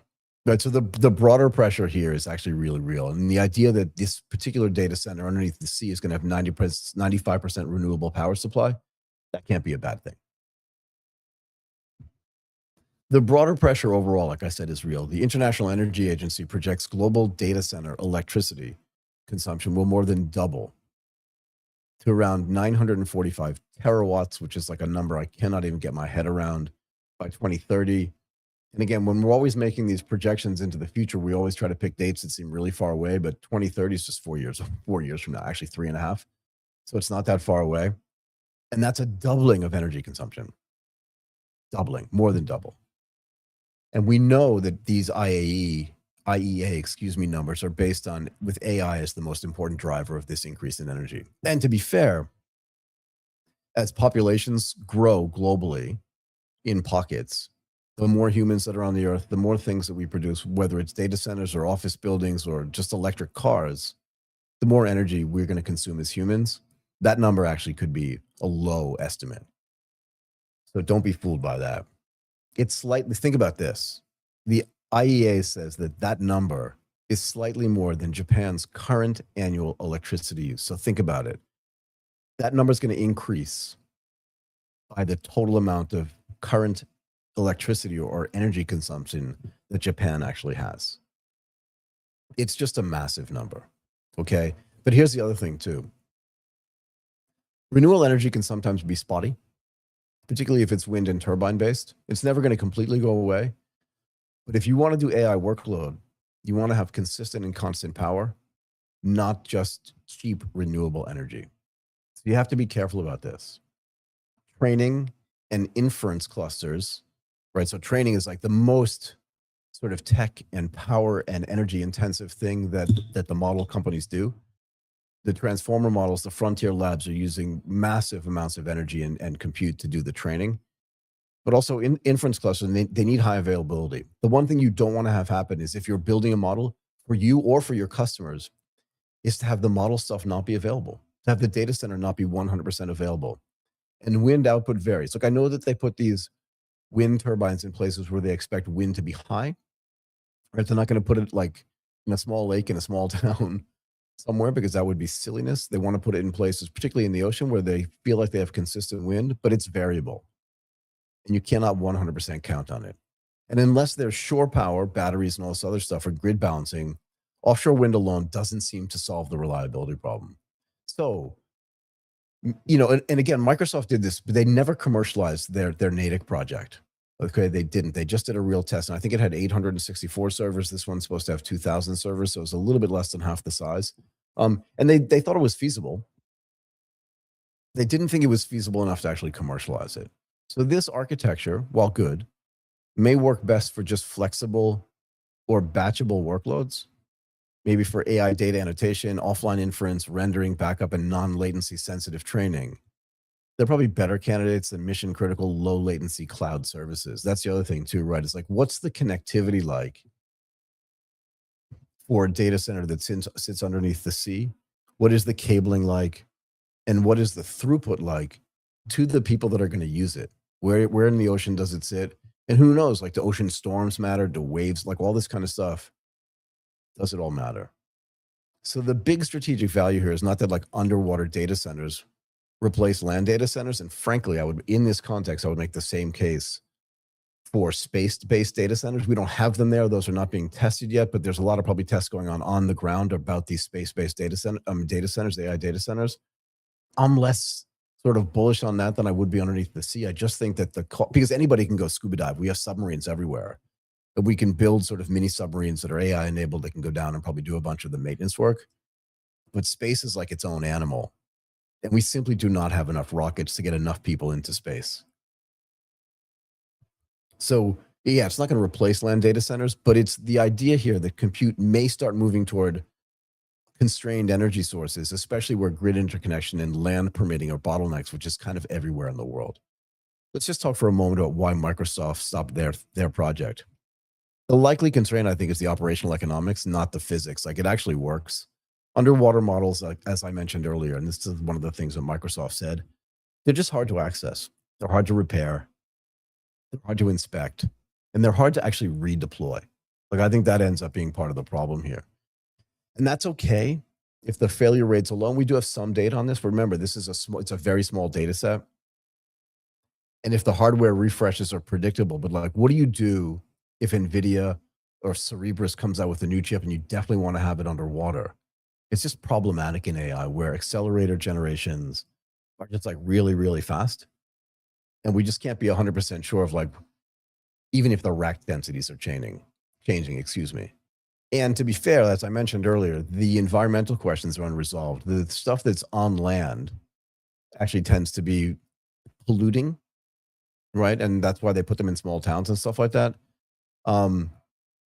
But China's large facilities is going to need to prove that the heat discharge, the corrosion protection, the coatings, all this kind of stuff in subsea cabling do not create unacceptable marine or regulatory externalities. And I think that's going to be really important. I don't think this is a gimmick per se. And frankly, I think it has more of a chance of working than data centers in space. My friends that are working on this are going to be very mad at me for saying this.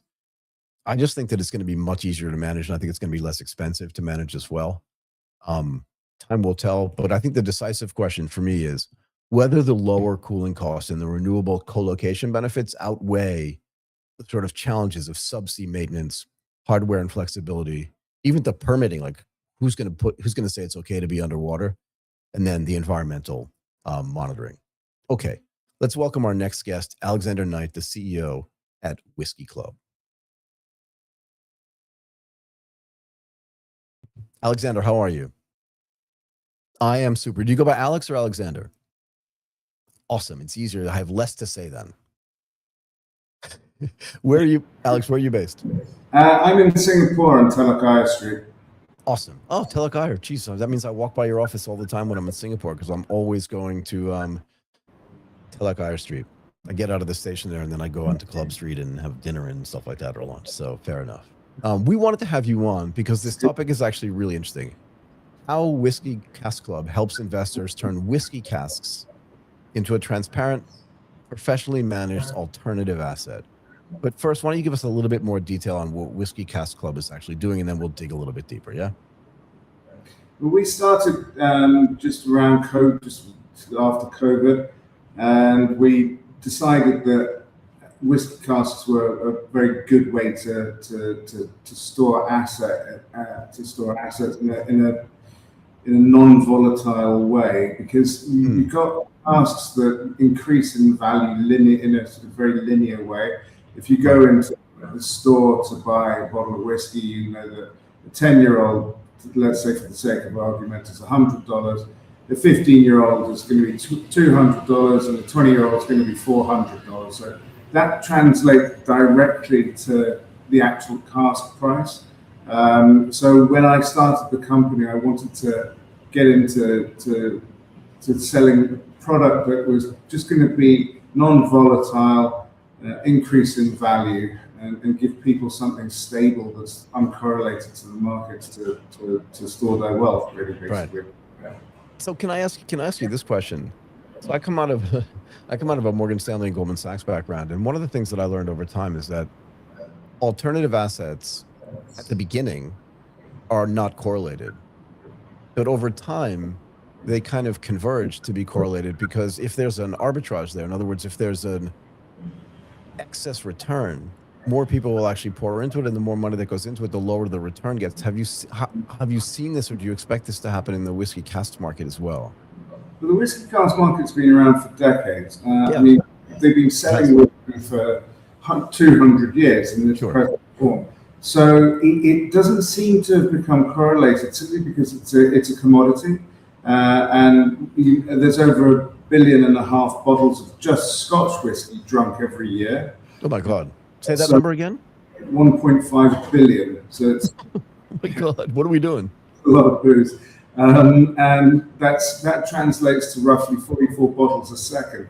So it hasn't become correlated to the market, because it's more of a cost of time investment, where the prices of whiskey are not volatile. Obviously, they go up in terms of inflation and things like that. Sure. But realistically, a bottle of Scotch is more or less the same price as it was, inflation adjusted 20 years ago. So what's the time value of money aspect here? In other words, if a 15-year bottle of whiskey is more valuable than a 10-year bottle of whiskey, in that 5-year period of time, if I look at the returns of other alternative assets, where am I going to make more money? And there has to be sort of a risk-return analysis that gets done here too. If there's less risk in the whiskey market, even if the return is lower, fundamentally the risk is, the return's higher because the risk is lower, if that makes sense.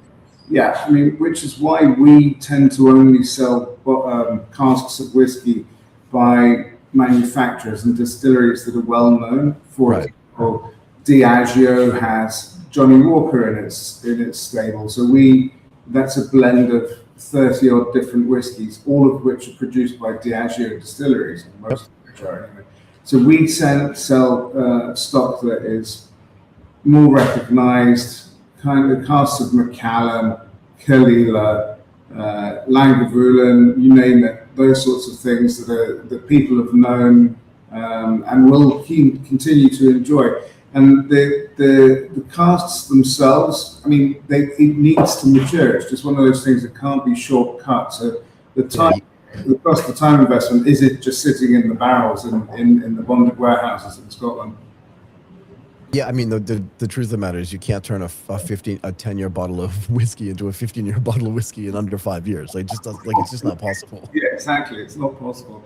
And so that's where it really comes down to. I mean, and it's, those prices of those bottles of whiskey do vary. And largely people will, between a 4 to 6 year window, you're likely to double your investment, your return. Because the thing is that this is just the way that the bottles are priced on the shelf, so you can make the direct correlation between the casks and the bottle pricing. And look, one of the things that takes place there are multiple ways to do this, right? There's a derivative way to do it for like oil and wheat and stuff like that, right? Other commodities. And you can kind of put this in the same category, I'm presuming. But people are not taking physical delivery of these whiskey casks, right? They're in some kind of, you said, bonded storage. But is there like a particular cask that's the one that I own, and is it different than the one that's next to it? Do you know what I mean? Does it have a serial number and stuff like that? Or is it just a general thing where I own an interest in a cask of whiskey? Does that make sense? It does. There are two things. One, yes, you own a physical cask. You can go and visit it. You can take a drawing out of it. So it's your cask. You do with it as you choose. Obviously, you want to sell it at some point to make money out of it. However, you're perfectly welcome and can do what you want. You can bottle it should you like.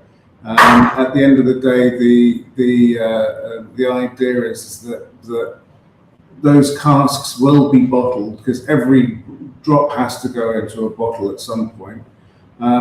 Secondly, we are the exclusive supplier to the Whiskey Cask Fund here in Singapore, which is an MAS listed and regulated fund. So people can buy units in that fund, but then they don't own the actual direct casks themselves. They own the units. So is that priced more like a REIT? Sort of. It's a minimum buying of $50,000 US, and it grows. It's performed pretty well. It performed at about 13% over the last couple of years per annum. So you've got a situation where the casks themselves don't, they sit in the bonded warehouse too. Yeah. But the unit trust owner, the unit owners don't have a choice of which cask is theirs. But if they buy them individually, then of course they do. And as say, they can taste their samples from them and bottle them if they wanted to. What is the pricing transparency like? So for the unit trust, I presume it's listed, and that means that every day at the end of some sort of trading day, is it listed on the Singapore Stock Exchange? No, it's not. It's not a publicly listed fund. It's because it's not big enough, and I think you need to have a certain amount of volume for that. Got it. One day, hopefully it would be, but we're not quite there yet. We're not quite. So, but then how do I know, like, this is what I'm talking about. Like, is there a pricing transparency? How do I know what the NAV is or the net asset value is of it? And not only that, but you can answer that for the fund itself, but also for the individual casks. Like if I just, you know what I mean? If I buy it at the end of 2025 and in the middle of 2027, I've got to pay for like my daughter's college, which I don't anymore. Thank God she graduated last year. But if I did, how would I know what it was worth, and how would I know if I'm getting a fair price? Like, what is the pricing transparency? The NAV is published twice a year. Twice a year? Twice a year. Well, whiskey is a pretty illiquid asset, although it's a liquid, but it's illiquid. It seems very liquid to me the last time I had it, but still, go ahead. So if owners of the units want to know what the individual cask prices are, I'm sure that could be disclosed. But the general NAV is only released twice a year, simply due to the fact that there's various pricing constraints because there's no actual index, so to speak, of whiskey casks. It's all OTC. Right. And it's not OTC in the way that oil is OTC, where there are lots of different companies that are doing pricing for that sort of thing. There aren't many companies who do pricing for that for whiskey at the moment, unfortunately. Yeah, I mean, it almost sounds to me more like buying a house in a fancy neighborhood, right? And then just trying to figure out, what the price is by doing sort of price discovery when you put your house up for sale. Does that make sense, right? Because you're right. It's if the NAV on the unit trust is only done twice a year, that's interesting. But if you own the individual cask directly, as we were discussing before, there's no price on that until somebody comes and either bids on it, or you put an offer, or you offer it out into the market and see where the price that people are willing to pay. Yeah. Basically, yeah. I mean, if people want to know what certain cask values are, we will. If someone has a cask that they want to sell, right, and they come and say, "Hey, Alex, how much is this cask worth in your opinion?" We can figure that out quite easily because we've got an enormous amount.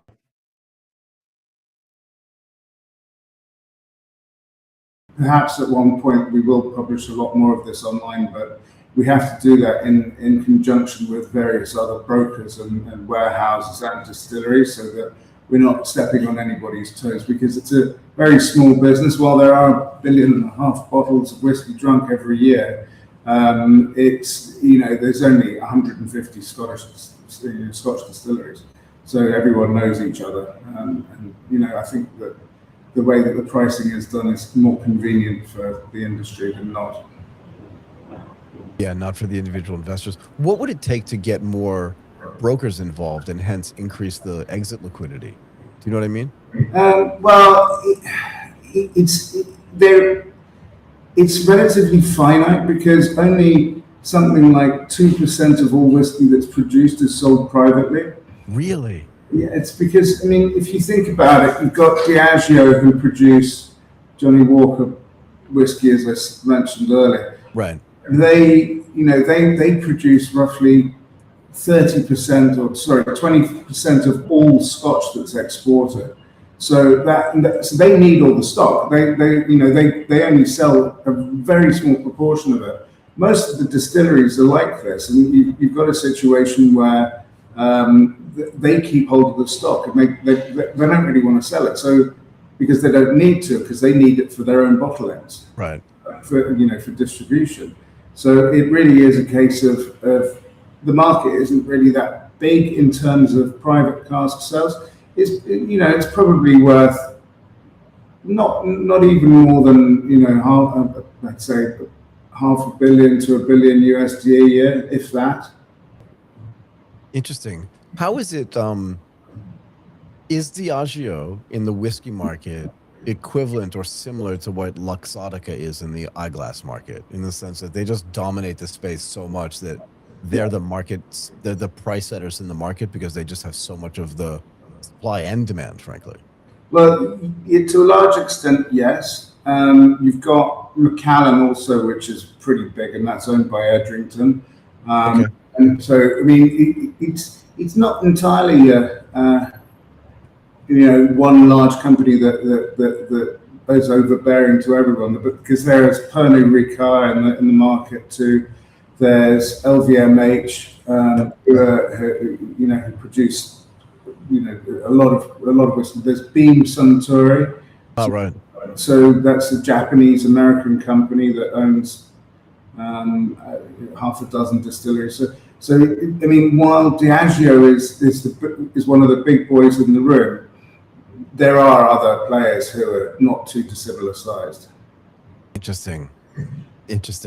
I didn't realize it was only 2% of the market that was actually floating out there, and that the rest of the market is dominated by the distilleries and the distributors themselves. And in this case, Diageo is both the distiller and the distributor, yeah? Yeah, and similarly with Edrington and Pernod Ricard and a lot of these other guys, because when you go into a store to buy a bottle of whiskey, you're buying the actual product that they produce. They make the whiskey, they mature the whiskey, it goes into their glass, it's their branding, and it's all produced in Scotland and exported. It's not like Coke, for example, where it can be produced in Singapore or Los Angeles or wherever to the same recipe. All Scotch has to be made in Scotland, and it all has to be bottled in Scotland too. So maybe this is more equivalent, and if Martin's listening, he'll appreciate this. But maybe that's more equivalent to the champagne market. Like, it's not champagne unless it's made in the Champagne region of France. Is that the case here with the Scotch whiskey as well? If it's not made in Scotland, even if it's the exact same recipe, you can't call it Scotch whiskey, yeah? Exactly that. It's exactly. So then how do the Japanese get away with this, making like the Suntory brand and this one other brand that I can't remember? Or do they manufacture their stuff in Scotland as well? No, Japanese whiskey is made in Japan, but it's not Scotch. Okay, interesting. But they still get to call it whiskey. Yeah, because whiskey's just whiskey, but Scotch is a very specific thing. I mean, whiskey is produced everywhere in most countries in the world. Obviously, in the US, they produce an enormous amount of whiskey. It seems like it. And in Australia they produce whiskey. In China they do, and in India now, which is the biggest consumer of whiskey, they've got a lot of their own brands which are pretty good. Is the Whiskey Cask Club fundamentally just a Singaporean thing, or is it an Asian thing? Is it a global thing? How would you categorize who most of the investors are? We've got an office here in Singapore. We've got one in Phuket, and we have an office in Hong Kong too. Interesting. Our investors are predominantly, I'd say, 70% Singaporeans, probably 20% Hong Kong, and the rest are from everywhere else. And how is it different than sort of other alternative assets like art or wine or even real estate, which I mentioned before? Is it just the liquidity aspect of it? Like, how is it fundamentally different? Art is in the eye of the beholder. Yeah, fair enough. Watches go up and down in value, as do classic cars, which are very popular. Yeah. You have all sorts of other things like jewelry, which is also, none of them are commodities basically, because what all of this whiskey is about is feedstock for bottles that end up getting sold on shelves everywhere in the world. What do you mean by feedstock? Well, it's like when you're filling bottles, you need to find the whiskey to buy it from somewhere to put it in those bottles. Oh, right. So this is the stock that is used for doing that. So if you've got casks of whiskey that are 5, 10, 15 years old, they will end up in a bottle at one point and get sold. So that's the other interesting question to me, and then maybe I'll let you go. But like, let's say I buy a cask of whiskey and I buy it early on in its life. Like, let's say it's 2 years old, but it's not going to be bottled at all. No one's going to bottle it a 2-year whiskey. Am I right? Like, I don't know enough about whiskey to know that, but that's probably true. Yeah. Right.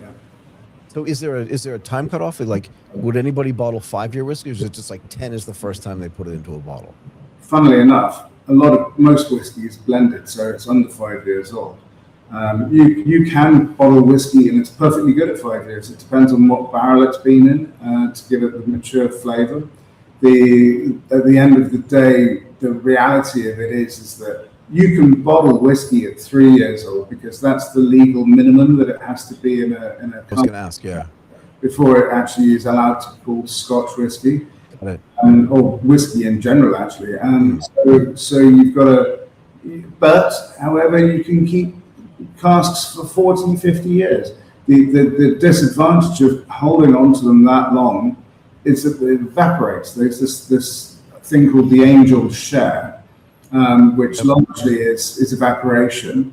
So if you fill a 200-liter bourbon American oak cask, which is what most of them are, with 200 liters of liquid, right, after 20 years, there's only going to be half of that left. So you keep waiting, and there's going to be nothing left in the cask.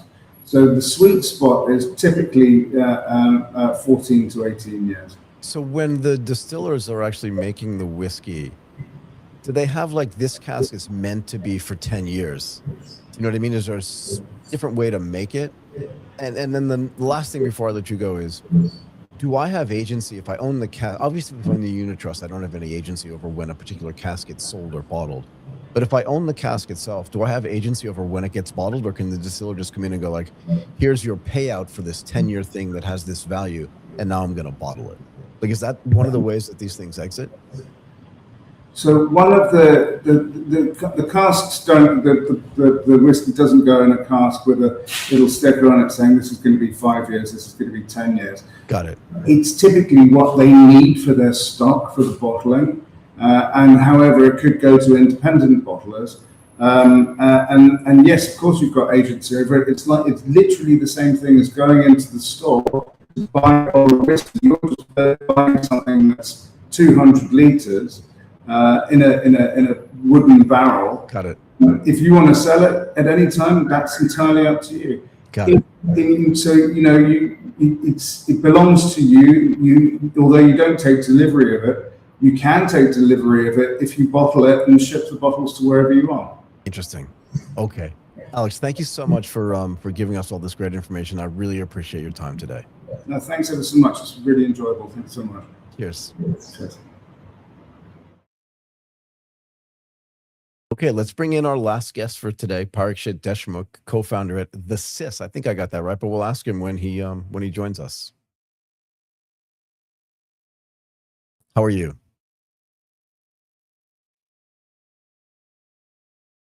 I am great. It's great to see you. Thank you. I pronounced the name of the company right. The Sis, or is it Thesis? It's Thesis. Thesis. Okay.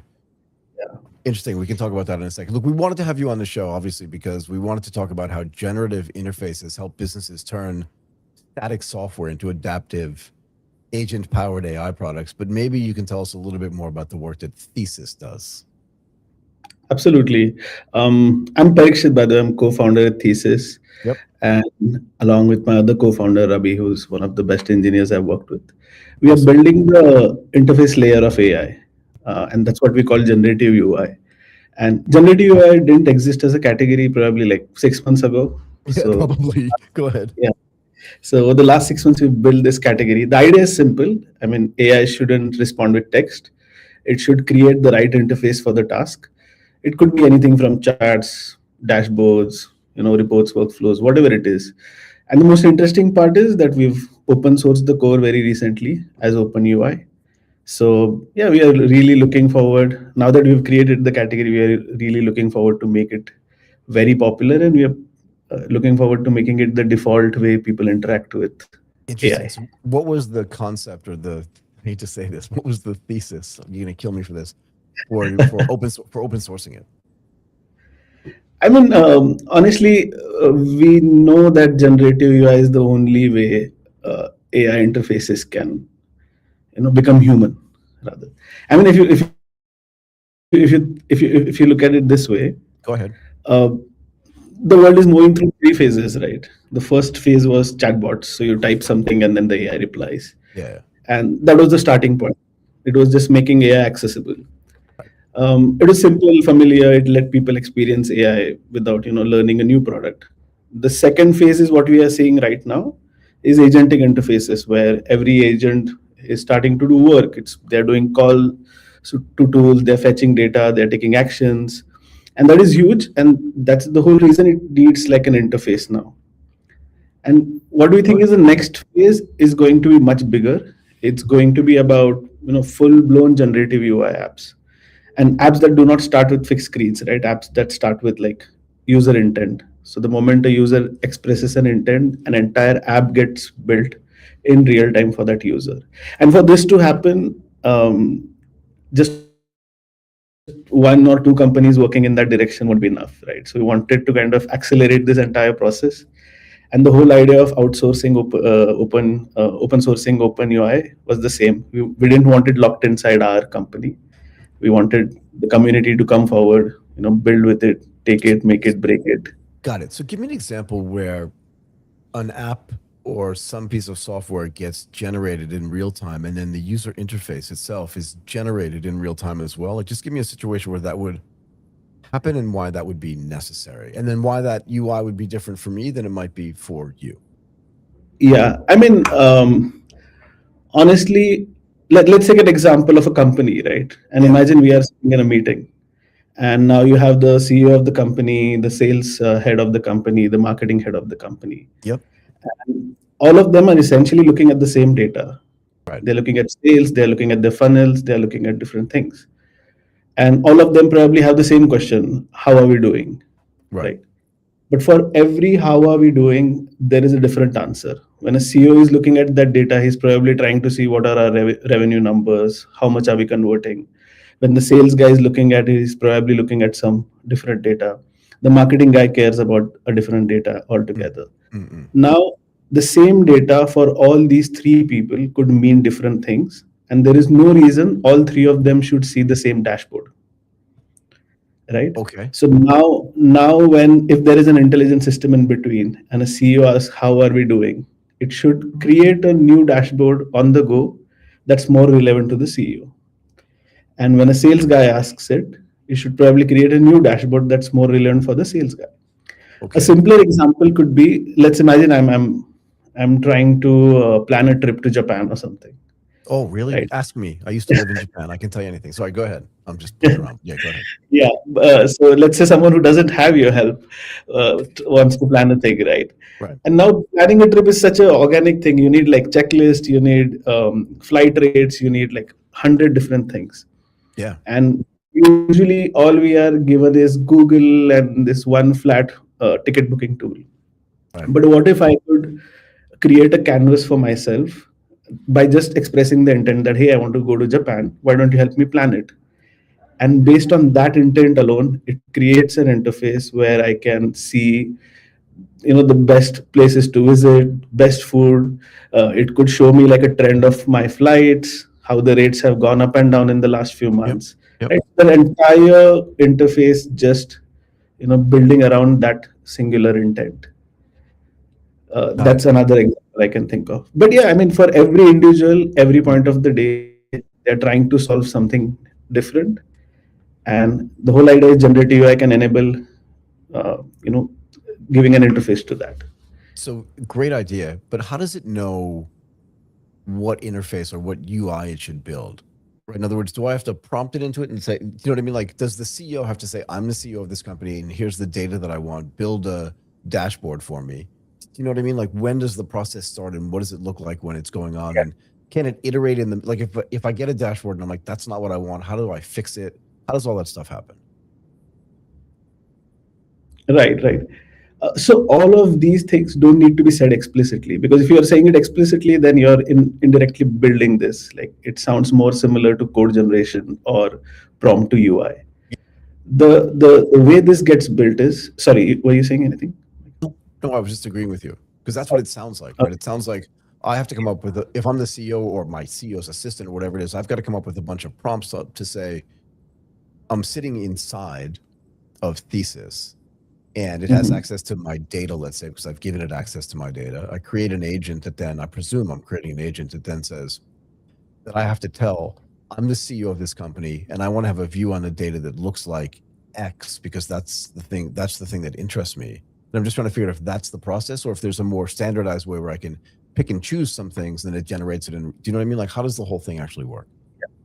Well, the good part is we are an infrastructure company. So you can literally take Thesis and build all the experience you just explained, right? Because every company would deliver these experiences in different ways. But the magic of this is the system itself figures out what's the best UI. And the way it does it is what we spent the last 2 years building, right? Every time someone expresses an intent, we figure out the intent, the context, and the data we have. And based on all those three things, we figure out how can I present this data in the best possible way. Right. Got it. For an example, if you are asking me about how has world population grown over the last 20 years, then in a way, I know you need to see a bar graph for this to be a very easy, insight. So I'm going to render a bar graph. And if you say something like, hey, why don't you, I want to know it, divided by continents or something. Right. I'm going to create a split bar graph in that case. So we figure out what's the best way to present. We put it all together. We compose it very beautifully. And we present all of this in near real time. I'd love to see some samples of this. what does dynamic and personalized really mean in this context, right? In other words, so essentially if you're the infrastructure layer, you're going to serve sort of back-end code to enterprises, and they're going to take it and they're going to customize it for their particular people. I'm presuming that, in at least based on what I've seen in big institutions, the CEO is not going to do this himself. He's either going to have a team do it for him or have his PA do it for him or her. What is the training? Do you know what I mean? Like, how hard is it to use? What is the training necessary to understand like what the back-end infrastructure is doing? What is the learning curve like? How long does it take to understand how to use the system as well? Got it. So I'll probably divide that question into two parts, right? How easy is it to integrate? Yeah. How easy is it to integrate for the builders, and how easy is it to use for end users? Right. Right. Is that what you meant? Yeah. And what kind of training is necessary? In other words, here's the thing, and this is old-fashioned stuff, right? But like when I sit in front of like SAP, someone's gonna have to sit down and actually train me how to use it because it's very complex. Right. But when I sit down in front of like Microsoft PowerPoint, I can kind of muck around and figure it out by myself. I'm not making an equivalency between PowerPoint and Thesis because they're two completely different animals. But at some level, there's a cost associated with how do I actually use this thing? Do you know what I mean? Right. Yeah. So probably let's look at a developer trying to integrate this today. Go ahead. Right.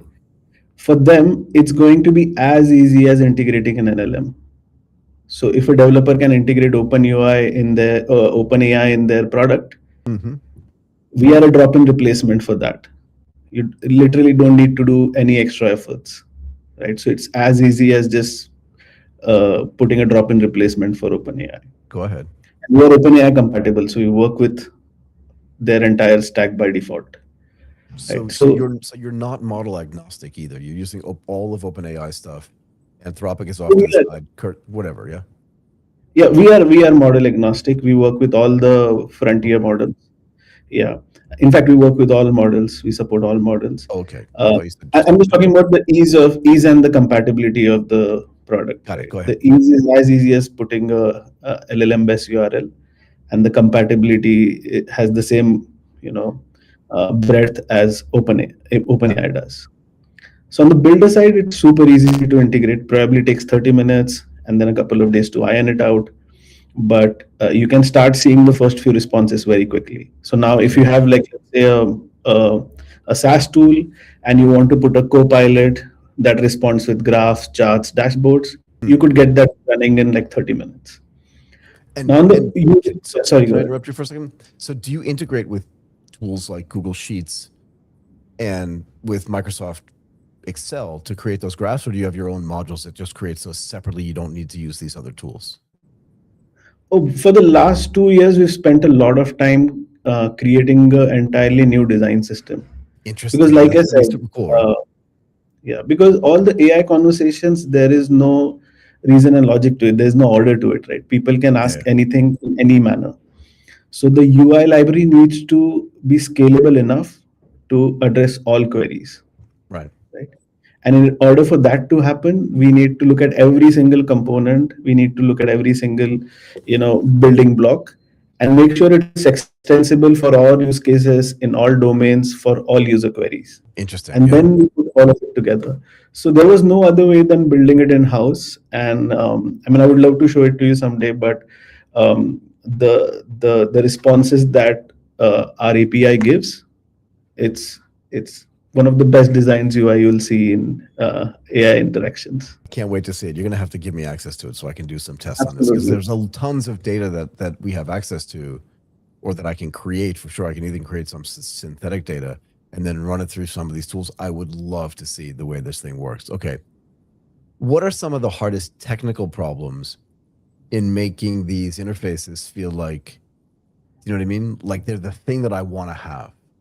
Because in the back end, it must be super hard to do this. No, you said you were developing it for 2 years. What are some of the hardest technical problems here? Right. So, we made sure we take all the efforts so our customers don't need to, right? So for an example, there's a company who wants to put AI. That's not what I was asking. What I'm not asking is, what are the big technical problems for the implementation? I want to get to that later. But like for you guys, when you're building it, what are some of the big technical problems where you're just like, that was hard to build, but we did it, kind of thing. Yeah, I think that there are a couple of problems. The first one is usually latency and performance, right? People with SaaS and generally graphical user interface, people don't have patience. No, right? zero. I People have zero don't- patience for it. I'm generating something sometimes during the day, and I'm just like, why is it taking so long? Right. And most of the times nowadays, people are iterating with building some prototype, so they have some patience. But imagine you're talking to ChatGPT. The speed it might take to respond in text is somewhere around 200 to 300 milliseconds. Right. Now, if ChatGPT starts using us and starts responding with UI, there is no reason people would tolerate anything more than 300 milliseconds. Yeah, I hate it when when I generate an image, I'm like, should I go get a drink? Like, what are we doing here? It takes a long. It takes a long time. It's like I'm thinking. I'm like, how long and there's no indication of how long it's going to take either. So you're right. Humans don't like that. Exactly. So now if ChatGPT starts responding with thesis UI, I need to do the same job, but on top of the text, I need to figure out how to present it visually, get the right UI components, render them, present it to the user. I need to do all of this in as much time as the text took, right? So, and we spend a lot of time making sure that the time to first byte is like the same, right? So the rendering starts the moment ChatGPT could start streaming, so it feels extremely fast. Got it. So I think that was the first thing. The second is usually it's a more human part of this interaction is the aesthetics of it, the composition of it, the functionality of the design put together. So we've spent a lot of time fine tuning how things come together, right? Because today you can just generate code. Like ChatGPT could say, "Hey, instead of this generative UI API, I'm just going to generate a code on the go for the UI." Right. But that's going to be extremely arbitrary. That's going to be out of control. And that's why, hitting that balance of beauty and, controllability and freedom, I think that took quite some time for us to get right. Yeah, I'm sure. In which type of, where does it fit in the software stack, right? So I'm just trying to imagine in my head, like, let's say somebody's using a big SaaS platform. That SaaS platform itself also has sort of data analytics tools that will spit out charts and graphs and stuff like that. Where does thesis sit in there that says we can do this better than the sort of resident tools that already sit inside that SaaS platform that you're already using, right? Because or is it just going to go to like a massive data set that's separate from that SaaS platform? Because most big companies are going to have ERP systems, CRMs, all that kind of stuff, right? Already installed. Are they going to is thesis going to disintermediate that, or is it going to sit somewhere in the tech stack and say, we're going to replace some of the functionality inside these SaaS systems because their display mechanisms or the data that they have is not as good as thesis? Got it. So there is a threefold answer to it, if you don't mind. Let's imagine a data analytics SaaS company today, right?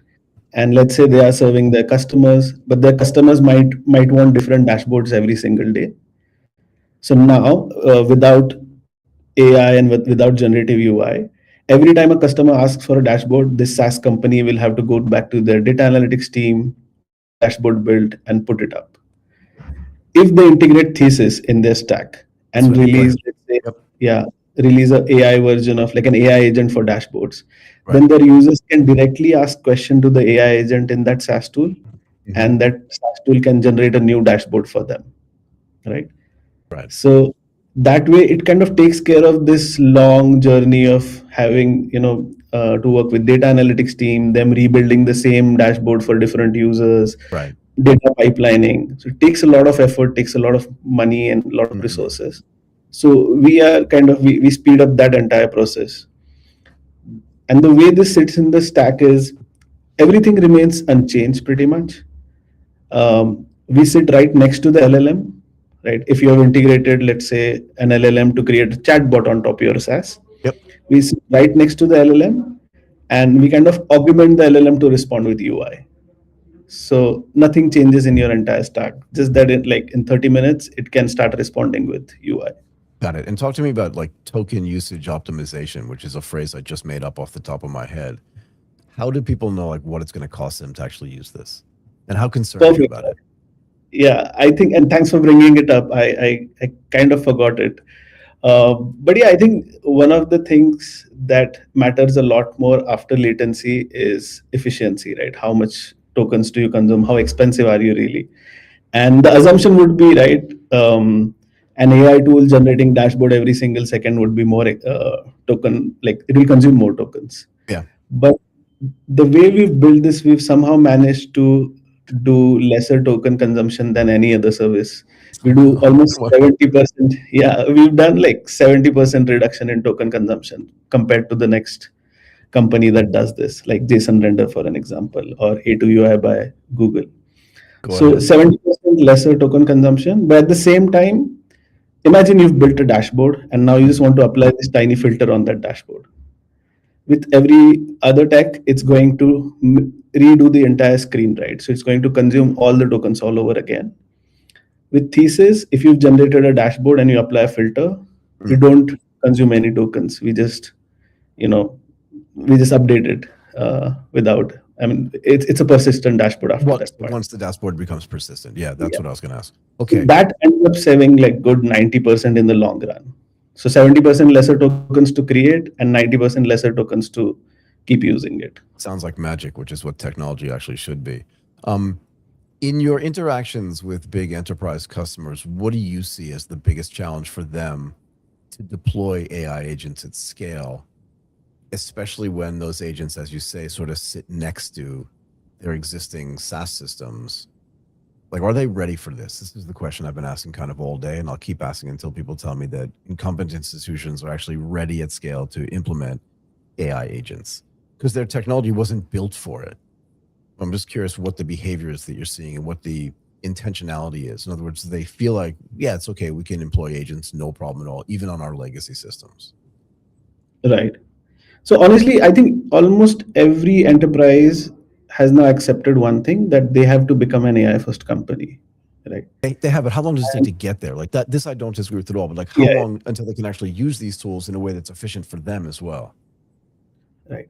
So, I mean, there are a couple of challenges that usually come around when it's enterprises. They usually want zero data retention. They want full control on their data. They want full control on the generations. They want full control on their UI library, right? And these are usually the hurdles where they would not adapt to a generative UI solution. And we've solved all of them essentially. We do zero data retention.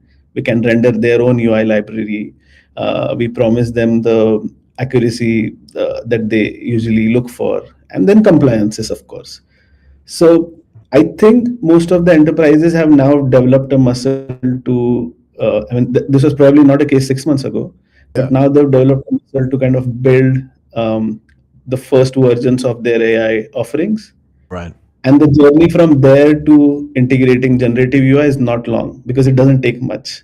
Once they've figured let's say they've figured out how to use OpenAI in their AI offering, using Thesis probably won't take too long. Got it. So one more thing. Sure. As this like continues to develop, I'm closing my eyes because I'm trying to imagine like what the future looks like, and I can only do that inside my head, not outside of it.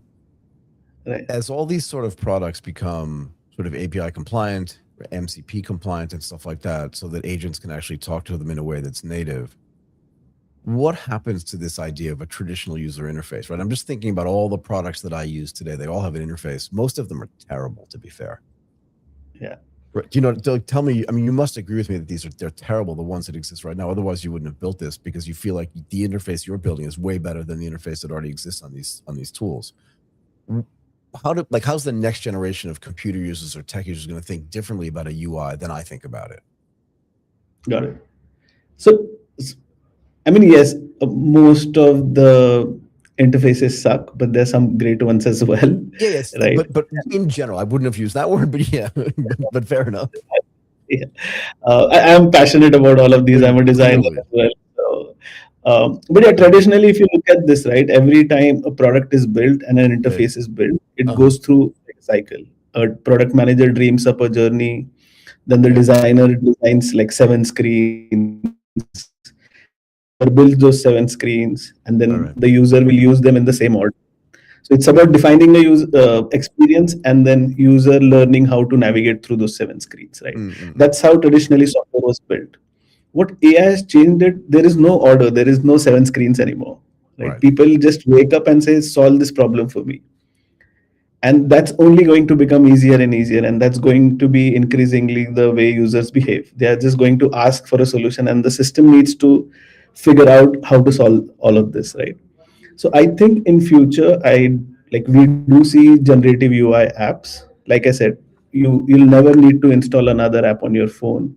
You'll never need another, CRM or a work management tool to be like paid for or whatever. Yeah. Everything will be spun in the moment, just like you like it. You'll be able to modify the way you want it,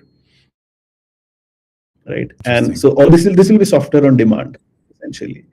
And there is no other way to achieve that without AI. That's the solved piece of puzzle, right? We have LLMs that are capable of doing this. Yeah. And then the interface piece, which is the human and computer interaction counterpart to this entire exercise. That's what generative UI is. Right. I mean, to be fair, there's no way you could have built this a year ago. It just wouldn't have been possible. Absolutely. So both of them put together, I think in the next 5 years, we'll see on-demand software much widely used than today. Interesting. I'd love to be able to try this at some level, but we can talk about that offline. Okay, Parikshit, thank you so much for coming and doing this today. Co-founder at Thesis. This was super interesting. I hope you enjoyed this as much as I did. And can't wait to follow up with you in like 6 months to see like what the uptake is and how people are using it and what those new UIs actually look like. Oh, definitely. I do have a question for you, Michael, if you don't mind. No, ask me anything. What's the most interesting thing you've come across in the last 2 weeks? What's the most interesting thing that I've come across in the last 2 weeks? In the world of tech, yes. Really good question. So I want to get this person's name right because this is far and away the most interesting thing that I've come across. I sat down in Singapore at something called AI Engineer, which was an event, and we did recordings on Saturday and Sunday at the event. We did 24 recordings. And one of them was done by Daria Soboleva. She sat with us for 20 or 25 minutes. Daria's the head of, she's the head research scientist at Cerebras Systems. So Cerebras is a company that's 10% owned. They took a $10 billion investment from OpenAI.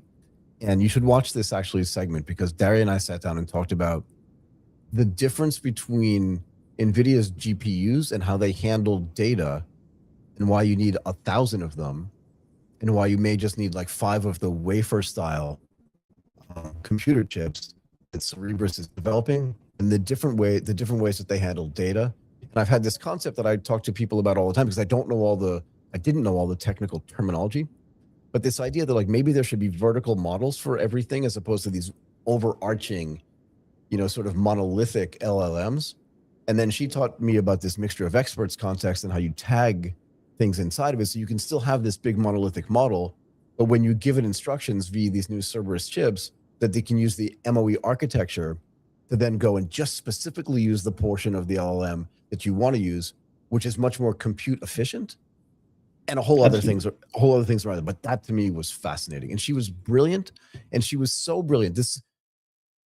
She fits into a category of brilliance, I think, that is really hard to have. And that is, I don't want to use the word smart because it evokes the wrong image, but she's technically strong enough to be able to understand and do the research and be the head research scientist at a company like Cerberus that is literally building stuff on the edge, and smart enough to be able to explain it to someone like I am. Okay, it looks like we lost Parikshit, but I'm gonna call it a day for today. But that is the most interesting thing that I've actually seen in the last couple of weeks. Okay. That is it for ATP Insights. Thank you, everybody, again, for joining us today. Thank you for all of our amazing guests and for all the people that are watching live. Give us a thumbs up on our video on our YouTube channel. Subscribe to the channel on YouTube. And follow us on all of our socials on X, on Instagram, and on LinkedIn. And let us know in the comments if there's anything you would like us to discuss on our upcoming shows or just any questions you have for us in the same way that Parikshit asked me, what's the most interesting thing you've seen in the last 2 weeks? It's almost like a little personal one-on-one AMA. We love doing that. And we're exposed to so many interesting people and so many interesting things. We'd love to give that feedback to our listeners and to our viewers. My name is Michael Waitz, and I'm going to say bye for now.